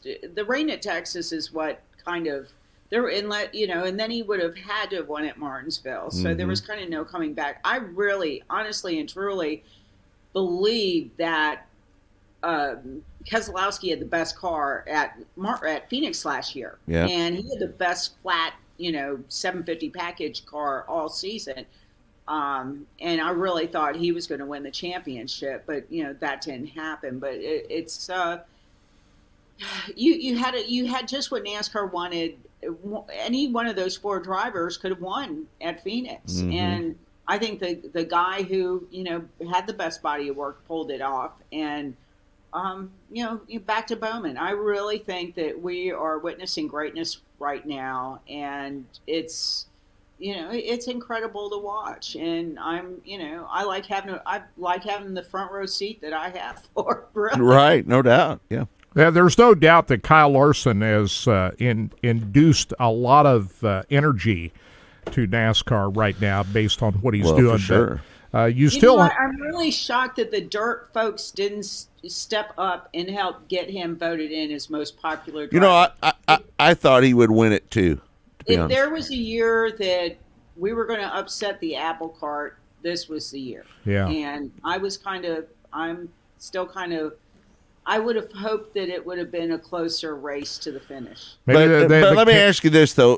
Just like Bill Elliott, the people that vote for Chase. Hey, that Dawsonville pool room is working overtime. They did their job. They're really organized, the group of people that vote That's what I was going to say. You got to be organized to make that happen. Right. We're just glad, you know, the Georgia voters keep it straight. Right. Turkey night. Last week, Logan Seavey comes up with a victory. Buddy Kofoid wraps up the championship. Your thoughts about last weekend at Ventura? I got to tell you, I was fortunate. I was the only media person there other than the 2 people that work for the sanctioning body. Reed and I were the only 2 people, and I'm absolutely shocked. And I don't know if it's because, you know, college football at this time of the year is really big. College basketball is coming in. You've got basketball. You got football. NFL. I just, you know, the stands were packed, which was awesome. You know, there was a great attendance there. But, I was really kind of, I mean, we came back early from Hawaii to go to Turkey Night because I think it's that big. And this was the 80th running. I really missed it last year. It's, you know, it always delivers, you know, a decent show. And there was no Christopher Bell. There was no Sunshine. You know, it wasn't the list of characters that you would normally expect to be at that race. But Logan Seavey, you know, my goodness, he was over the moon. He said that was his Chili Bowl Nationals. That was, you know, his Super Bowl, because to have an all California crew and he being, you know, from California and going out and doing what they did, he was absolutely over the moon. Buddy, I put a picture up after the race of Buddy's right rear tire, and it was gone. Absolutely gone. And Seavey could see that when they were slicing and dicing and throwing sliders at each other early in the race. You know, he could see that the tire wear on Kofoid's car was there, and he knew that if he just, you know, took care of his tires, he was going to be okay. And so Buddy Kofoid is such a tremendous talent. And, you know, I'm happy for Seavey, happy that Buddy won the championship, because I think that, you know, he's a remarkable young man. Right. He's like an old soul in a young body, right? I mean, you hear the kid talking, you're thinking you should be talking to some 90-year-old guy. That's just how, you know, he's mind-blowing to me. And I can't wait to see what he does. Can't wait to see what he does when he gets further into his stock car career, because I think that that's going to be the path he takes. Also, a shout out to the ladies in the field. I mean, absolutely. We had a situation where three female qualifiers in the top 7. First time a woman ever won the pole, in led laps. Kaylee Bryson, yep. Kaylee and Taylor, you know, props to them. You know, Kaylee's been, you know, mixing it up on dirt and asphalt, and so she's really trying to build her craft. And I've got to give a shout out to the girls as well. I kind of think, you know, Larson knows his way around that track, and you guys saw the track. It was really rubbered up. Bad. Why didn't they totally rework that track before the A main? Why? Well, they did, but I mean, it just, you know, Levi was out there, you know, just really in the tractor guy, you know, whoever was, I'm not sure the name of the guy that was doing the track maintenance there, but he was in his ear the whole, you know, after the other cars, the sprints raced, he got out there and said, hey, we need this, and, you know, that's what we got. But I can't help but think that Larson might have been more of a factor if he had practiced his car. He went to Disneyland that day, and, you know, they had a good time. And I think that's when Caitlin picked up her dress for the banquet, and, you know, they were just doing their thing. But I can't help to think that maybe Larson might have been a little bit more effective had he practiced the car. Who knows? But you know who I thought was going to be a bigger player? Justin Grant. I wrote about that. I really did too, and I, you know, been reading a couple of comments he's put on Twitter, and you know, if he's not, you know, I think he's kind of has this inner battle going on, and kind of convey. Tell me what he said, because I didn't read it. What did he say?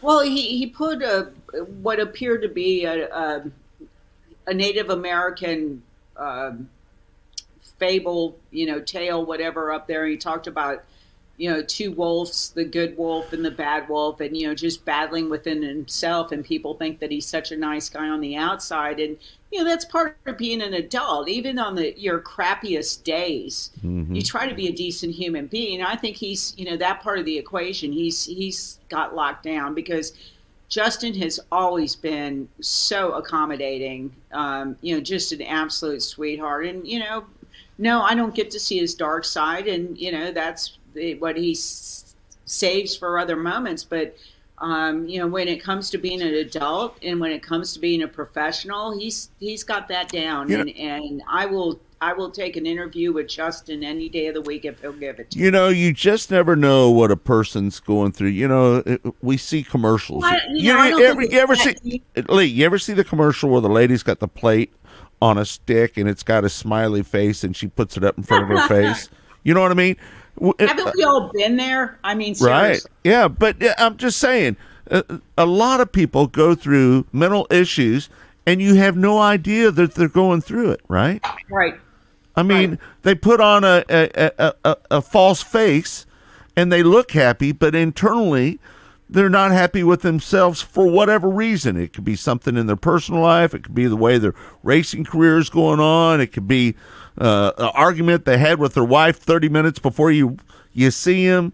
I mean, we just don't know when somebody's got a dark place in their life.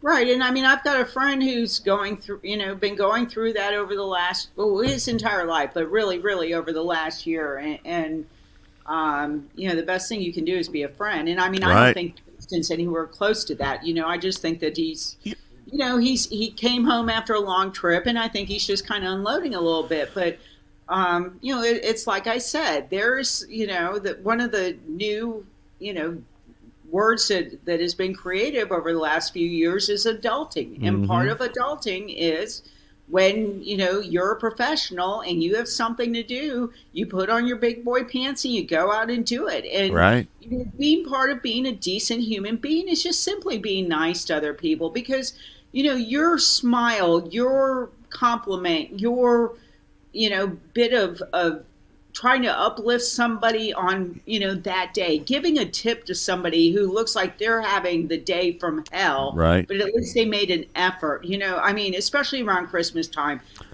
we love to tip, right? I mean, right.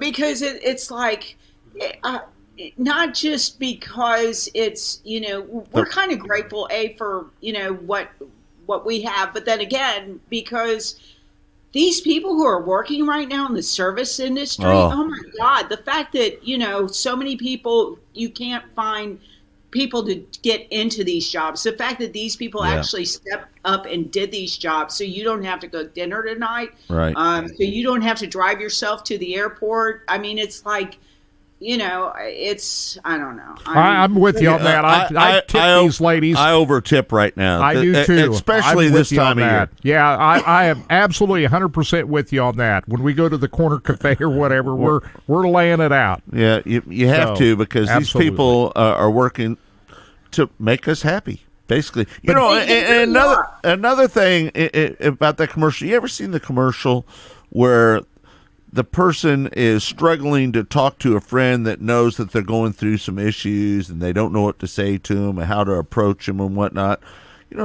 Those commercials really have an impact, I think, on people's lives, because I think a person like if a person sees that commercial and they know they've got a friend that's a little bit depressed, right?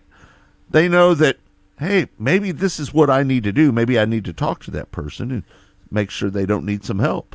And let's face it, there's been a lot of isolation over the last 18 months for people, and so probably we're almost going on almost 2 years, right? But there's been so much isolation that now it's time to kindness goes a long way. I'll leave it at that, and we can get back to less serious stuff to talk about. Right? I don't know how we went down that road, but we just went down a dark road. Getting back, you brought up Justin, and he put something that was thought provoking on Twitter. I think that's kind of where it all went. He is. I was going to say, Justin Grant, my pick to win the Chili Bowl. I think he's going to win this year. I'd love to see that. I think he's good. He finished second last year. People forget about that. He was second last year. Kyle Larson. I think one of the coolest stories in my short period of time of covering Chili Bowl was when he got the call from Tim Clausen, and to me that will go down as one of the best stories ever at the Chili Bowl. Mm-hmm. Yeah, no doubt. Well, and his dad is such a great guy. He's been really good to us over the years, made those plaques for the Jason Leffler Elbows Up Award, and he's done that, and he's never charged us a dime. He is the master of Friday night at the Chili Bowl, Justin Grant. He always wins on Friday night. I think he's not only going to win on Friday night this year, but he's going to do it on Saturday night. I think you better keep an eye on Jonathan Beeson. He's looked pretty good, pretty sporty the last couple nights down there at Gateway, hasn't he, Lee? He has, and Nick Hoffman. How about qualifying for all 3 shows? I mean, Yeah. Yeah, I mean, I've been able to watch bits and pieces. I will say I was a little distracted on Thursday. Watched a little bit more last night. Hopefully I can see something. We're supposed to fly to Tucson today, so hopefully I'll be able to catch it. I don't know. This was just a really, really tough week, and I know it's all planning and everything, but it's I really, really wanted to be there. We will be at the Leffler Memorial at Du Quoin on the 18th, so looking forward to that. Hope that they have a little more star-studded cast. Yeah. It's I think a lot of the drivers just want to take a little bit of a breather, you know. I think that Gateway scheduled this way too close to Turkey Night, so you I have do too. people coming back from California and they're exhausted. I mean, they need a week off. Well, they were out there for 2 weeks running pretty hard. Well, yeah. I mean, you think about it. Going back to Arizona. Yeah. I mean, Arizona and then Placerville and, Merced and Bakersfield. I mean, that's a full plate. And, you kind of need to get because what you have to realize, and you guys know this, I'm not telling you anything you don't know, but what the fans need to realize is the biggest midget race of the year is coming up in, a month. Yep. And you've just been out in California wrapping up the championship. I know the Leffler thing was scheduled later because it was postponed due to rain, but I kind of think that is the week that we ought to be looking at it. But now, I mean, gosh, they've moved up. Help me out. You guys were talking about the show earlier where there's going to be 1,000 midgets, but 1,430 micro sprints at the Tulsa Shootout. Okay, so they've moved Tulsa Shootout now that it's the weekend of New Year's Eve, and so which it's always been. It's always been that way. It's always been on that weekend. New Year's Eve. Okay. Yeah. Yeah. How many New Year's Eves have we celebrated at the Expo Center? We've celebrated New Year's Eve many times on the air at the shootout. Yep. New Year's Eve and New Year's Day. Right. Bless your hearts. Yeah. Yeah. I mean, I think there's a place for dirt in December. I just don't think it's this weekend. And I don't know what other, I don't know where you put it, when a better time to put it. But I because I think it's a great idea. And I put up a story about Nice Motorsports offering, that's right, a ride to the winner of the super late model race. And I got to tell you, man, the comments coming out of Gateway is worth the price. Oh, it's crazy. It is absolutely crazy. How about the dude winning in the late models with his Hey Dudes on? Did you hear about that? No. The guy got penalized and fined after winning the late model feature. Tyler Carpenter. Tyler Carpenter won the feature. When he got out of the car, he was wearing Hey Dudes. Now, you're going to have to help me out. I don't know. Hey Dudes are a kind of a trendy shoe. I wear them. He didn't have on racing shoes. He didn't have on racing shoes. He had some flammable shoes on. And and they would have lit up like if he would have caught on fire. His legs would have looked like a match. Violation. We figured since he was from West Virginia, he wasn't wearing shoes. But anyway. Oh, that wasn't nice. That was terrible.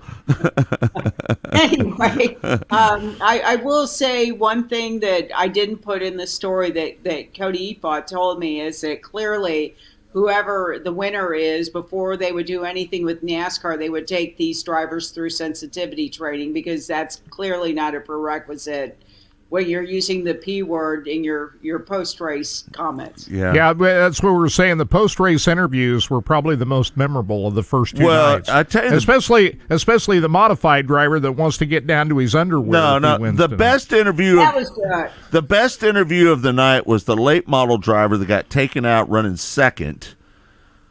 Was that Gundecker? Right. What was that? The one that he just blew his lid right there. I mean, he just cussed like a sailor through the entire interview, and he was going off about Tyler Carpenter and his Gundecker Jr. But let me tell you something. That was the one of the weekend so far, I think. Did you see that one? I missed that one. This is what I appreciate. You couldn't get away with that stuff on the network. No. You know, I appreciate the fact that Flo is raw. You know Flo what?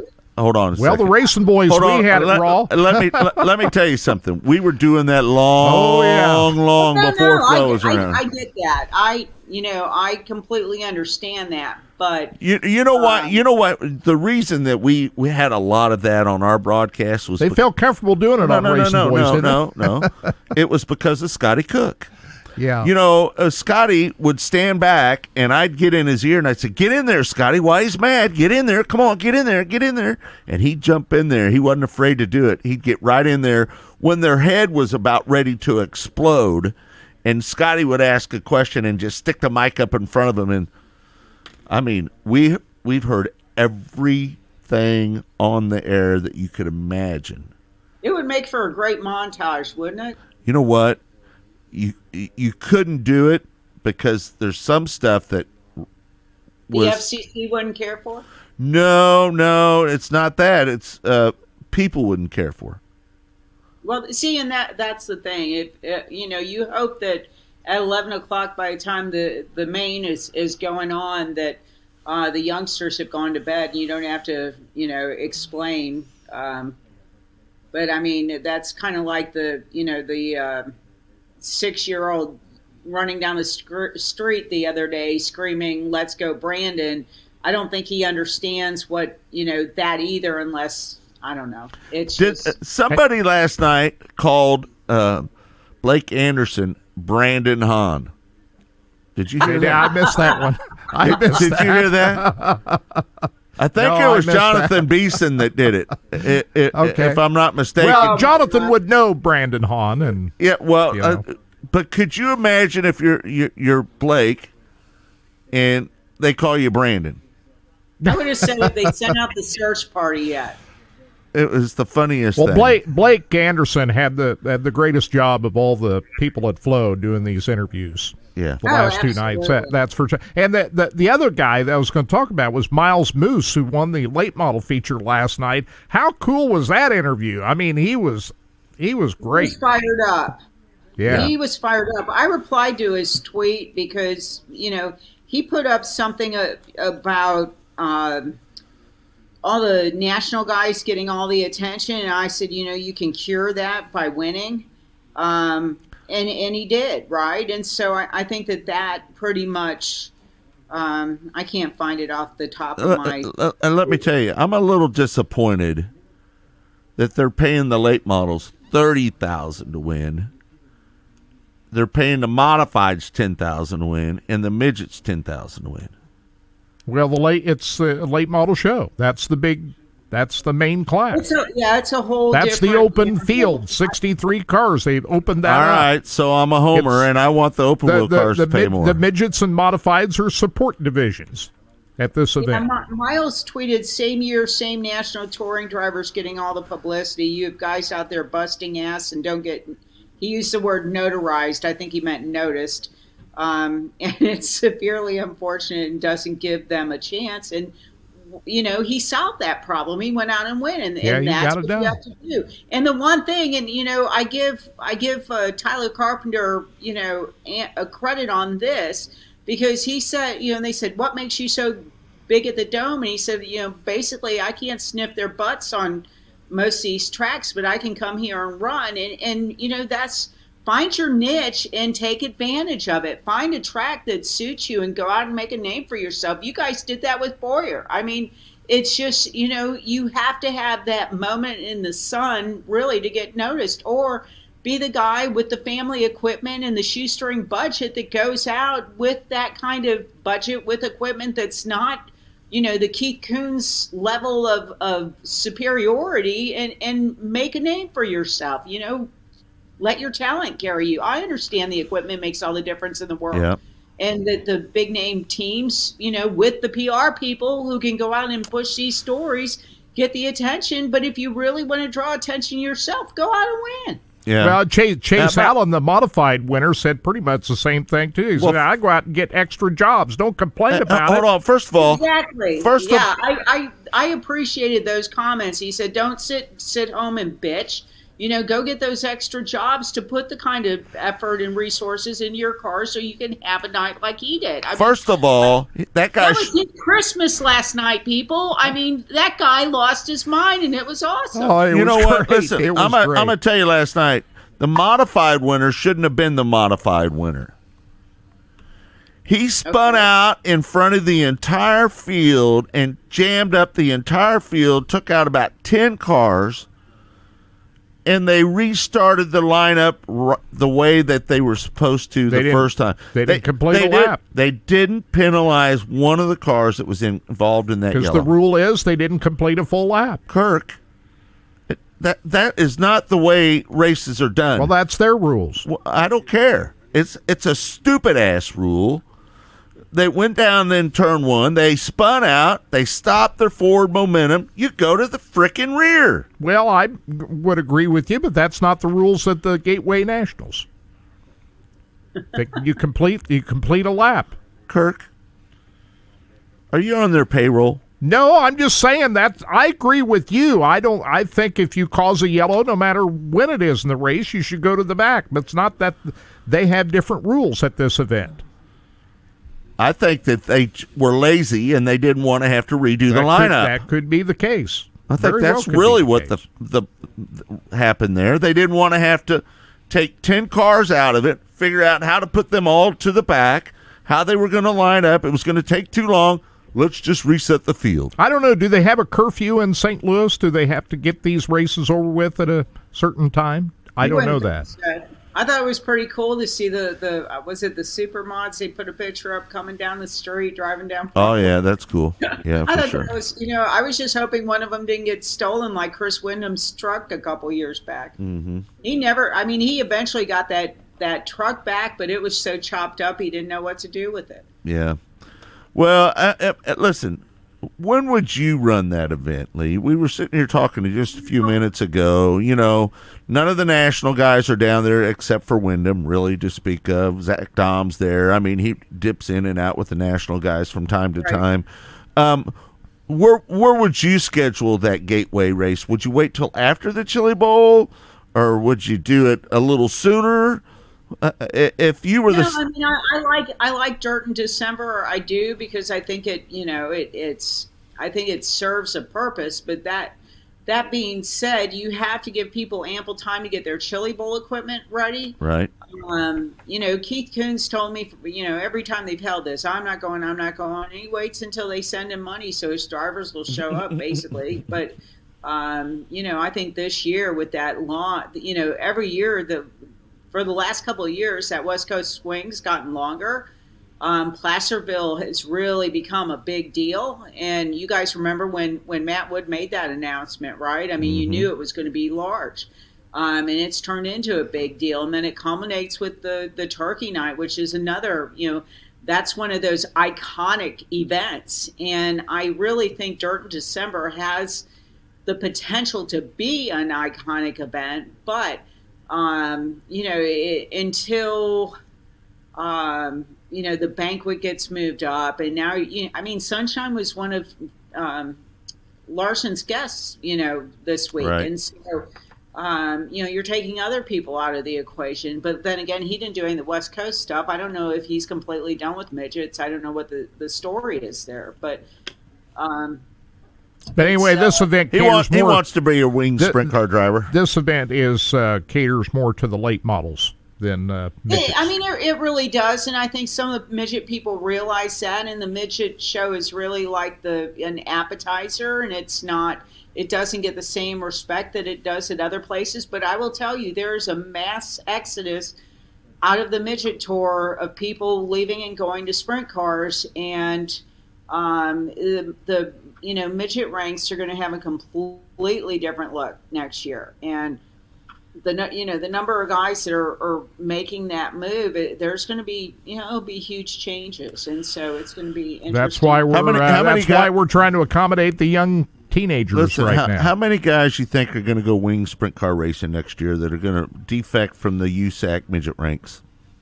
Well, I mean, KTJ is Kevin Thomas Jr. is gone. I think Tanner's going. You know, the couple of drivers that I just can't say anything yet about. You know, but I do think that a handful. You say a handful? There are a handful of big name drivers. You're seeing this is one of those deals where it was kind of like in NASCAR when Jeff Gordon and Jimmy and Dale Jr. and Tony all left at one time. You're seeing a changing of the guard now in midget ranks. I won't ask you if you know, but you think Buddy Kofoid will be there next year? No. Okay. I don't think he will be there to defend. I think he'll be at Shelley Pool, you know, maybe a couple big races, but I think he's moving on. I don't think he'll be there. If he was to move on, would he move on to heavy stuff? You know, I know he wants to come stock car racing, but I mean, I think he's still going to do some sprint car stuff before he fully immerses himself in NASCAR. Are we living in a new world here now where these drivers see the success that Kyle Larson has and they probably contribute that to his success in a cup car? Well, you know, I asked Courtney back at Bristol, so, you know, you're talking about back in April. Yeah. Do you think he waited too long? And I think he does. And until USAC bumps up the purses and makes it affordable for these guys to have more than just a golf game in midgets, you know, it's. I think that you're going to start going where the money is, and you know, word on the streets is that the All-Stars are kicking in more money, and so I think Tony really is going to go out, you know, guns blaring against the other series because they're going to up the purses and up the tow money and try to attract some of the big name drivers over to All-Stars. I mean, Courtney, he didn't want to second guess what, you know, leaving midget so late in his career, but, you know, and I say late, he's still a really young guy, but, you know, he goes out, wins Rookie of the Year, wins the championship. And so I think that speaks volumes to the level of talent that we've been spoiled with in the midget ranks. And, you know, these guys have to go out and make a living. And I think that's kind of the, you know, what we're going to see is the mass exodus of the veterans and the guys that have bigger aspirations than driving a midget the rest of their lives. I think we're going to see mass defections towards the 410 ranks here in the next couple of years because, you know, 10,000 to win with the All-Stars, 10,000 to win with the World of Outlaws, a lot of big money races around the country. You know, Terry Maddox, we don't know what he's going to do with the pay with the Lucas Oil ASCS National Sprint Car Tour. I look for him to pick that up. He's already increased the National Tour point fund money.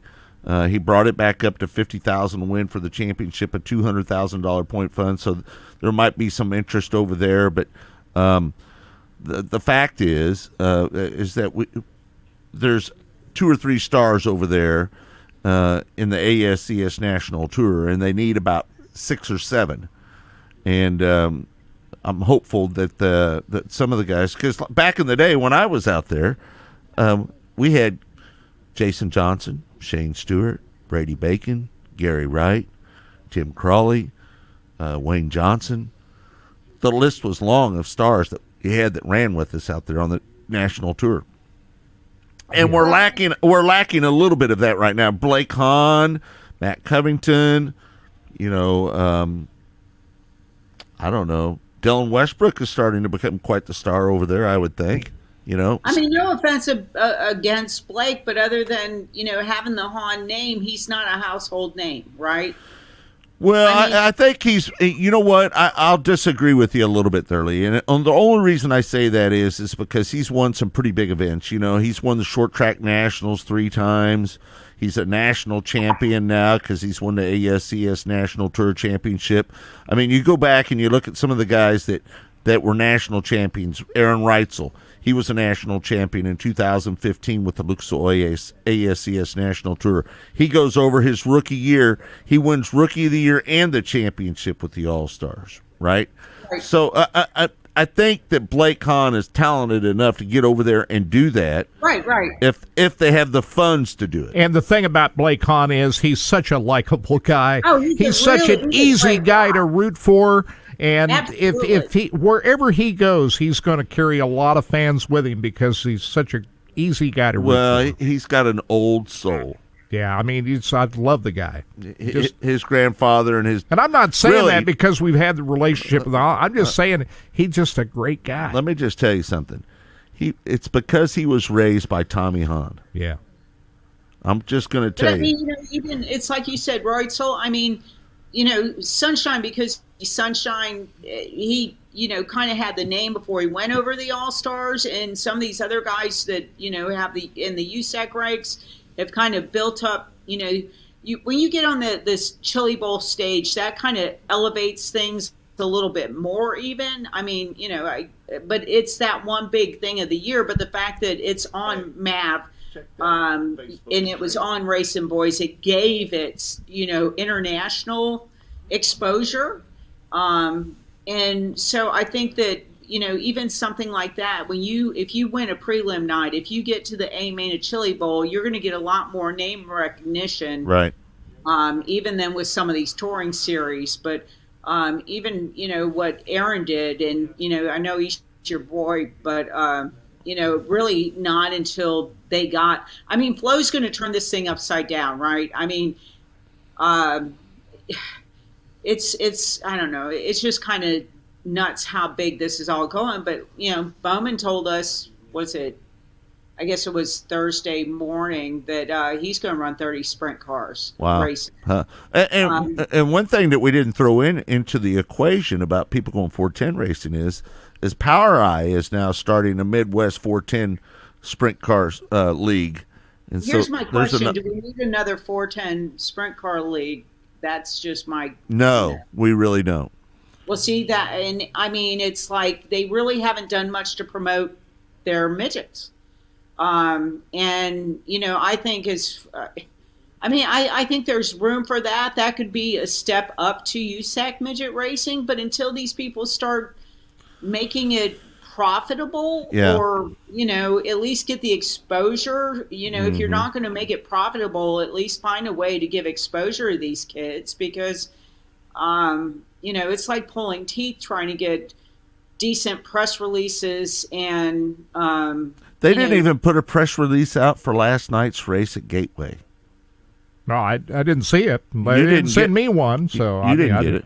We got the results posted up there from myracepass.com. I've gotten more from Flo on Gateway than I have from Motors. Right. Yeah. But Flo made a big announcement earlier that they picked up ARCA and the NASCAR, made a deal with NASCAR. That's a big deal, is it not? What about this grassroots connection with Flo and NASCAR? Tell me what you know about it. Well, NBC had been doing that, and I think since NBC is spinning off NBC Sports Network, they're going... they're moving that to USA, but I don't think you're going to see, how do I put this? It's, I think it's going to be more compact, and they really don't have the time or the effort to put into this. Does this lead to a bigger piece of NASCAR down the road? Who knows? But for now, it's going to be all the ARCA tours, the weekly series, the Pinty's Canadian series. So, and they're not going to raise the price of the subscriptions, or so they say as of now. So, if stock car racing is your thing on asphalt, you're going to get a lot more of it under the Flo banner. NASCAR, it doesn't break my heart because I love pavement NBC racing. should have had that banquet on the USA Network the other night to get people used to going over there. And they should have had it on live. That would have been, that would have worked. Yeah. All right, Lee, what do you got coming up on Racing Boys? A couple of things, and the other another little nugget is Larson said he'd like to see Byron in a midget car, so I hope he's got more success than Chase has. But that's another I don't know. It's he thinks that Byron's young enough that could happen. I'm going to work on a story about Hamlin underestimating Kurt Busch and the power of Busch coming over to the Toyota camp. I mean, Kyle, advocated to get Kurt over there for a long time because Kyle, knows Kurt's talent firsthand. Right. And, not only did they get Kurt as part of this package deal, they got Billy Scott. Billy Scott did all the R&D. I won't say all the R&D, but he was instrumental in developing the next gen for Richard Childress Racing, who was the company that was building the next gen car. Yeah. So in conjunction with NASCAR, and so here you've got the guy who's got the most experience with the next gen car and Chevrolet's development, and the driver that did a lot of the Chevrolet testing, and Kurt coming over to the Toyota side. So. Yep. Quite the coup for Hamlin, and he's just kind of blown away by what he's been able to acquire with, Kurt Busch, and the Kurt Busch Billy Scott package deal. Mm-hmm. Hey, one other thing, they made an announcement about the Nashville Fairgrounds Speedway this past week. Man. Bristol Motor Speedway is going to manage that, but they got some big plans to refurbish that track and bring that back onto the Cup Series. Talk about that a little bit. That's big news in Nashville. We talked to Marcus Smith at the after party, and he said he could very much see 2 races here, one at the Speedway, one at the Fairgrounds. Wow, so, nice. NASCAR Nashville, actually, let me put it this way. Nashville could be a NASCAR destination. Yeah. I don't have to tell anybody who's walked down Broadway any day of the week, any time of the day. Right. This is they call it Nash Vegas for a reason, right? Because it's nonstop partying. I mean, Thursday when we were walking down, gosh, what time was it, Reed? Like 3:00 in the afternoon, or to go to the red carpet. The roof bars were packed on Broadway. I mean, it was just absolutely insane. We were at Justin Timberlake's new venue, 1230, where Larson had his after party. We were there for an industry party the night before, and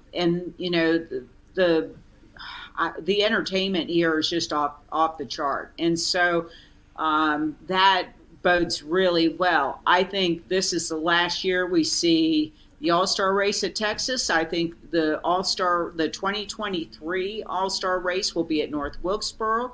Oh, wow. Something else that Marcus has in the works. If somebody deserves an award for thinking outside the box, Marcus Smith is the guy. I really think that Marcus is somebody who just, his potential is unlimited with what he's trying to pull off. I mean, it's taken him a while to get outside of his father's shadow, but he is really trying to become his own man by using all the tricks in the trade that he learned over the years from his father, from Humpy Wheeler. And, some of the things that we're seeing him pull off right now, it's pretty remarkable. All-Star race at North Wilkesboro would be a home run. Be an absolute home run. You'd have to have a lottery for tickets, right? Because you think about all the fans that came on board after they shut down North Wilkesboro, and then you've got Dale Jr., every opportunity he gets talking the place up. And I talked to Jason Jarrett the other day when, I did that little nugget about him being Kurt's new spotter, and he said, you would not believe he lives up in Hickory, which, they're kind of always hoping that Hickory comes back on the truck schedule or, Arca something bigger than just weekly racing. But he said there's such a buzz up here about the potential of going back to North Wilkesboro. He goes, it's amazing. How much money is it going to take to bring that old girl back to life? Well, they're already working on it. I talked to Don Hawk at the industry party, and he was saying that he was up there last week, and he's he's just kind of working on what that he's kind of working on what it's going to take to make sure that it's just NASCAR ready and that all the bells and whistles are there. I mean, you're going to have to do the same thing at the fairgrounds, right? Right. The fairgrounds have really cool suites. We were there for the SRX race, if you guys recall. The suites stick way over the racetrack, but there's, parking's going to be an issue. If you want to Uber, and I don't know if they have a high rail kind of deal plan. High rail, the light rail rather, would be the way to go because it's literally downtown. Yeah. It's like, I can't get over how close the airport is to downtown Nashville. When the airport was built, when Nashville being here, never, I can't think of an airport that other than, New York, where it's like in town. It's like amazing. Kind of like the old Kansas City airport, right? Right. But yeah. it's the proximity to everything here, it's amazing. But light rail, I think, would be the key to get people in and out, because parking there, we had VIP parking, and trust me, for the SRX race, that was an easy get. I can't imagine where they'll put media parking, because you've got that giant new soccer stadium there. Yeah. Every ounce of concrete has been taken over by duplexes, and they've completely the gentrification of that area is just mind blowing. They made one mistake in that press release, though. They said Nashville's the only place that combines NASCAR with soccer. Nope. Kansas City, we've got the soccer stadium right beside Kansas Speedway out here, so that's not accurate. Well, in Atlanta, we'll have it, right? Atlanta's got the big stadium, and they've got a huge soccer following, but, that's not downtown. St. Louis, their soccer team, I don't know where they're playing out of, but they've got a soccer team now. So, yeah, it's a big deal. I will say that the new stadium really overshadows the Speedway there. Yeah. That was, Well, there's a lot of things going on before next year, and the news of North Wilkesboro opening up is just. I was there for the last race. Well, they put the All-Star race at that. That just would be. They had a United Super Truck Series race there. Remember that? I remember that. And I went out there. Yep. And I remember you went out there to that. Yeah. I only went to that track one time back the early '90s. I didn't see a race there, but Kirk, I walked around the whole track. Did we broadcast that race live that weekend? I think we did. Yeah. So. Yep. All right. Well, listen, Lee, we appreciate you taking an hour to join us here on the show. As usual, you're always a blessing to us. We've been thankful that we've had you all these years. Thanks for taking the time, and we'll talk to you next week, okay? Take care, guys. All right. Thanks, Lee. There you have it. Hey, by the way, if Reed is not part of that broadcast tonight presenting those awards, I'm going to be madder than heck. He's got to be on that broadcast tonight, I'm telling you. He got, what was it, 45 seconds of fame, dear? 90 seconds of fame. If he doesn't make the cut on that broadcast, I'm going to be ticked off. Oh man, we never see Kirk pissed either. He said he'll make I see. Pay to see that. Right. I've never seen Kirk flip his lid. I have. I'm one of the few. It must have taken a lot. But listen, fun, he's my partner, so you understand why he might flip out. Well, Reed sounded great the other night. Audio is all I got. Good. So good stuff. All right, Lee. All good. Thank you. Have fun, kids. I'm off to Tucson. All right. Have a safe trip. Travels. Okay, so there you have it, Lee Spencer. You can find her work on the Racing Scoop page on RacingBoys.com. She's been a great addition to Racing Boys the last several years. Lots of stuff going on. A lot of good stuff right there. Yeah, for sure. All right, well, listen, we want to thank Lee for coming on the show, as well as Trenton Berry a little bit earlier in the show, talking about the Gateway Dirt Nationals. Tonight, it's going to be on Flow. You'll be able to watch the final night down there. It pays $30,000 to win for the late models, $10,000 to win for the midgets, $10,000 to win with the modifieds. Starts at 3 o'clock in the afternoon. If you want to tune in that early. It does start earlier today, doesn't it? Yeah. Well, I think same time every day, but they'll have... Yeah, but they don't have as many races tonight. Yeah, I'm not sure exactly. I forgot to ask Trenton. I think they only got a couple Bs in it. Last chance races and so forth. Right. Yeah. I do agree with Trenton. I like the format better this time. Yeah, that me they too. put together over there. Yeah, for sure.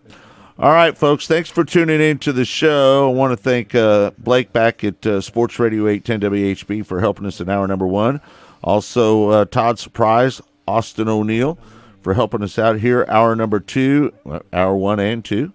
They're here each and every week. It's been a great show, and we'll be tuning in tonight on Flow to watch what's going on down there at the Gateway Dirt Nationals. It should be a good show, so we'll talk about it next week right here on Track Talk. Don't forget, Track Talk has been brought to you by Lucas Oil Products, made in America, sold to the world. We want to thank each and every one of you for tuning in. We'll see you next week right here on Track Talk.